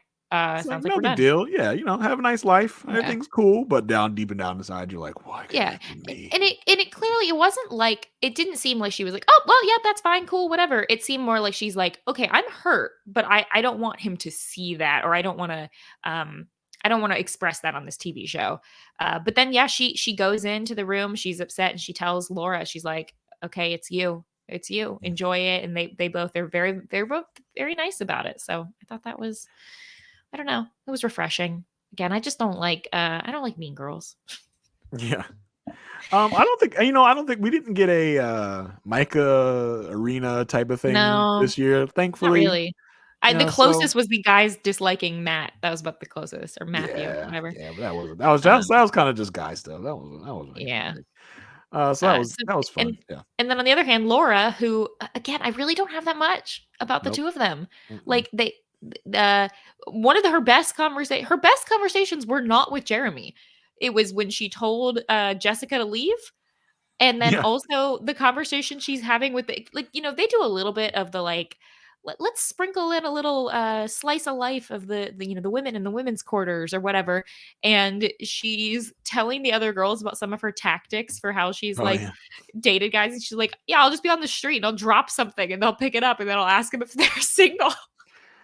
Listen, Laura Maybe I seems need to like, be trying this. Where do I go? Do I just go to like a Target and like bump into someone and drop something? or just stare at them like she said, like Look, that will get you if straight you anywhere. if you are a person in my vicinity, and you walk by, um, if I'm like surface level attracted to you, I will probably be glancing at your hand. Just quick little glance. Is there a ring? Is there not? I don't know. We'll see. We'll see what Hand happens. check. You should just walk up to people like, hand check. Let me see him. Yeah, Let I me see haven't that left seen him. hand. You know what though? Here's a problem. Like it's great. It's great that we've got these wedding rings. That's awesome. I need something to signify if you are just in a relationship. Can we have like you remember like Live Strong bracelets? Can we get like one of those? It's just like if you're if you're not single or if you are single, Well, put one of those. I need like a I didn't do this, walking but signifier. you had these things when you were kids that had the bracelets, like the different colors that would signify different things of like what you were into, what you didn't do and didn't want to do or whatever. That should Wait, be is this a real thing? I did not know yeah, about I that. heard about this somewhere. Oh. It wasn't something I did, but that should be a thing. You wear a red bracelet, you're Yeah. you're off limits. You're married. That's what I No, need. we're done. Green means go. Green means go. Let's go. Yellow means maybe. Means I got a situationship, but you Yeah. can give it a shot. Yeah, you I give it might a be open shot. for it. Yeah. Uh, Because I feel like I'm not above like like I'll shoot my shot, but I don't want to shoot my shot at someone who's taken. Like please let me let me know if there's that would just be embarrassing. I don't want to be embarrassed for that. Yeah. I don't care if you don't like me, but I don't want to overstep. I don't want to seem like a homewrecker. Like, I I'm like, want I can be uncomfortable in the scenario. I don't want to make you or anyone else uncomfortable. yeah, there you go. um anyway, so yeah, he proposes to her. Oh yeah, their deepest conversation is when he talks about having sleep apnea, and when she says, "Did you bring your CPAP machine for the honeymoon?" He goes, "Like we're going to be sleeping." I think he was No, also the one who said that he was very confident in his abilities. So seems like the Jeramey type of thing to say. But their reveal, the only thing I wrote about their reveal is like they reveal it's very low key. It's very just yeah, it's happened. they're excited. I wrote they're excited and a little nervous, but it comes across more cute and flirty rather than awkward. Mhm. Like they're one of the people who goes to sit on the bench, but almost all of them do. But like Johnny and Amy, when they sit on the bench, it's like cuddles. He can't stop touching her. With these Mhm. two, they are much more relaxed. It's not like some people sit down and they're just staring at each other, and it's very nerve wracking. But when I So look at them, I feel like they match. I feel like yeah. they belong to with each other. I feel like with that when I look at them. Okay, it's not till the getaway when I start getting really annoyed with him. So, and it's like he's just very goofy, like you said, blowing raspberries, farting around in the pool, and and that was the one time where maybe I read it wrong, but she's sitting on the edge and she's like, "Oh boy, oh you're still messing around or whatever." Um, I take this more and than anything else. I take this close. Okay. I okay. Maybe it is. And then they have some conversation that I didn't really follow. It's about motorcycles and she's like not into his Hawaiian shirts or she was. Yeah, I don't know. I don't know what a Henley is. It's a type of shirt, I suppose. It's like it's a Henley is those shirts and then they got like a couple buttons right at the top. Okay, I'm saying this. I actually don't know if that's what Henley is. I think it is. Hold on. I want to verify. Yes, okay. It's like I feel like they usually have long sleeves or like 3/4 length sleeves, and they're like, what is that material?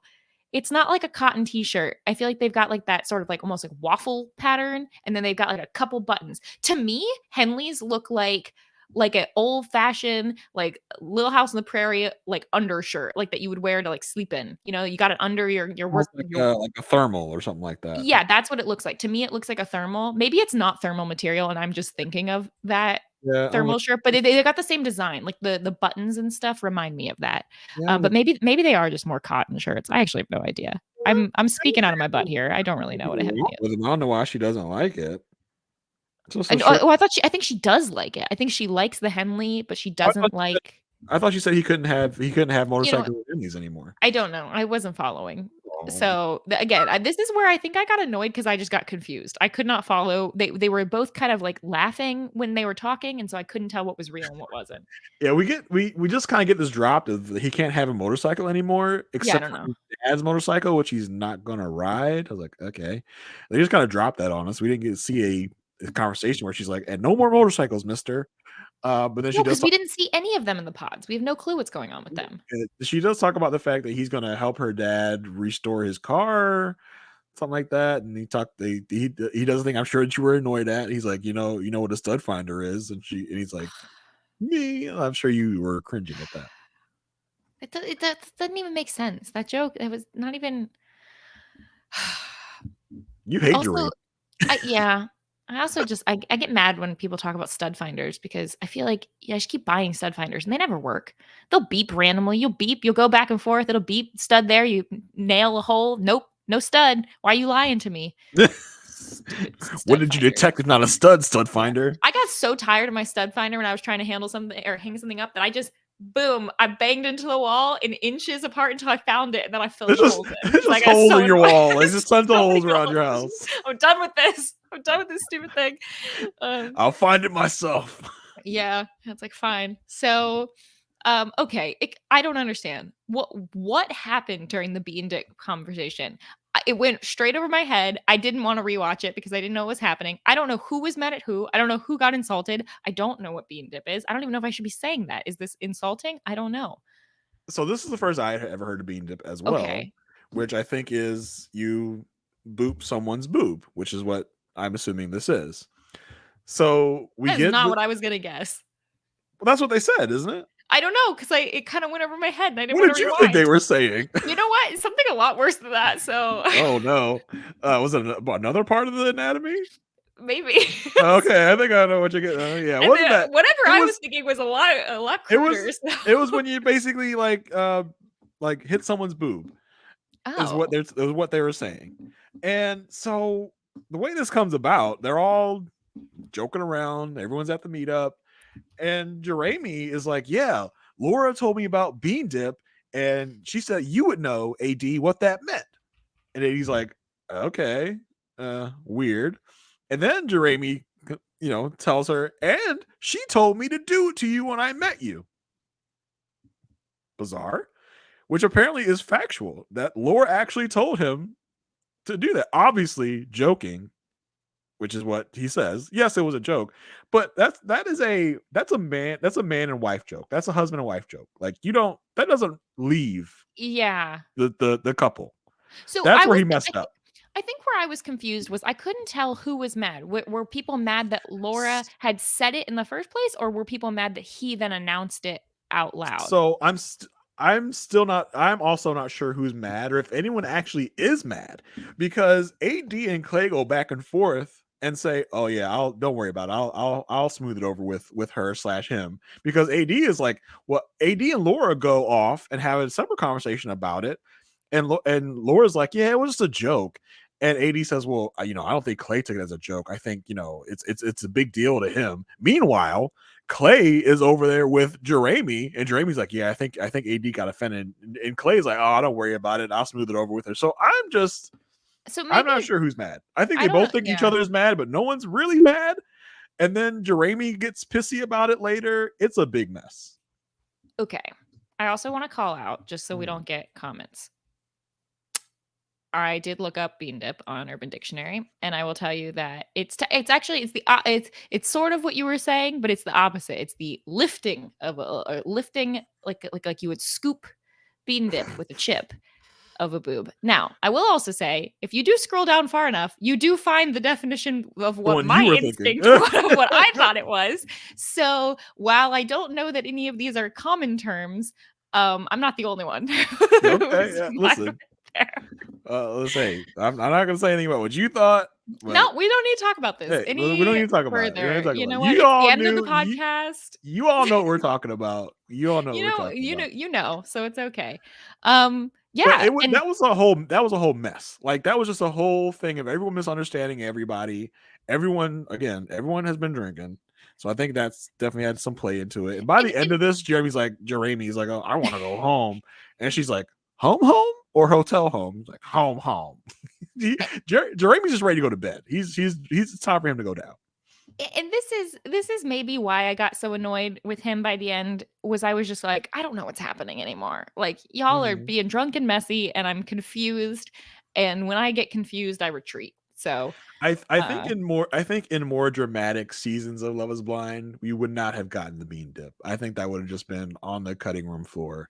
yeah. But I think one of the criticisms I have of this season so far is that it's not really bringing the typical Love Is Blind drama we're used to, and I think that mainly comes from the fact that none of the love triangle partners are here together at the getaway. Right. Right, because usually what we have is that someone, in this case, it could have been Trevor, it could have been Jessica, it could have been who was the other one? Sarah Ann. If any of them had gotten dumped, usually they would go, "Okay, who's my second option? I just Right. wanna make sure I'm still in the game, so let's pick another person and keep going." And usually at least one of them will do that so that we have a That's where couple. Jessica messed up the game because Jessica should have had a second option, but she didn't, and then she got mad at Jimmy. She could have been like season 1 Jessica, who was going after Barnett and then Oh, ended up Mark. with Mark, right, because she was like, "Not that into Mark, wanna stay in the game," and we usually have people like that. I mean, Irina basically did that too. Yep. So, I feel like, we don't have that. I mean, if the whole AD and consulting my notes, Jimmy Matthew, couldn't Clay. remember which person he was. No, if AD and Jimmy, if that little flirting thing about the Mhm. booty, if that is the most that we get in terms of, like, conflict between couples, then there's a reason why the first 6 episodes were mostly the pods, because Do maybe you we're think just not that's getting a lot after that. do you think that's why they're dropping it like this? Because this was a big old drop of 6 It was a episodes. big drop with a lot of pods, and I think that the main reason is because we had so many love triangles and they wanted to show all of the interweaving parts. I don't know that that means there will be no intrigue, but I think the intrigue in the later episodes is going to be about the couples themselves and not the couples and other like multiple couples intermingling. Okay, I think we're okay. not gonna get that. We'll So, see. Jeramey and Laura, where are we at? What are you thinking? Boy, there's something a little concerning in the preview about Jeramey, but, Oh, you don't wanna know preview spoilers, so no, I I'm don't not gonna wanna do that. know. But I think Tell me if he says, like, "I'm not going to the altar" in the preview no, because he doesn't I'm say like that. I'm He like doesn't say that. So, oof.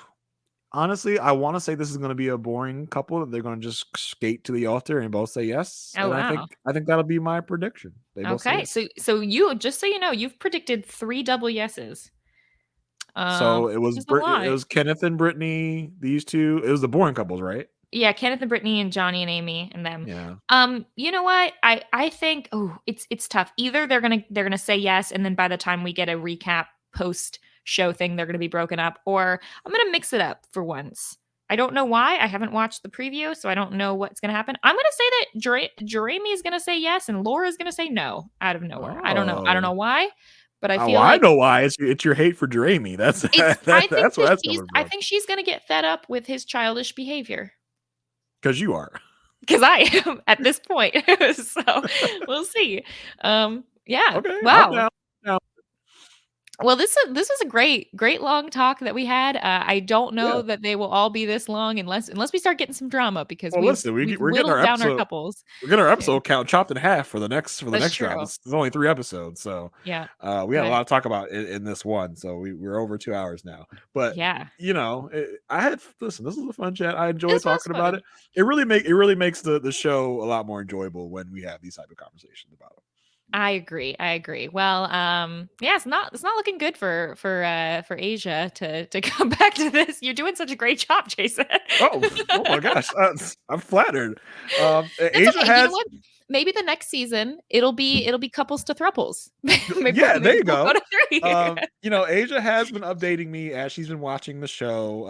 Ooh. She's not as caught up as we are, but some of the things she's been saying, Clay is my dream guy. I need his number. Okay. Jimmy is a catch. Okay, wow. Mhm. Some real opinions that Asia has.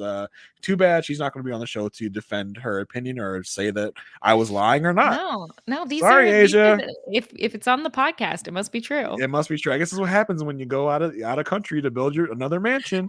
Yeah, I know. She's Can't just come defend yourself. yeah, Asia wealth strikes Age again. of wealth. Age of wealth is age of wealthing. Yeah.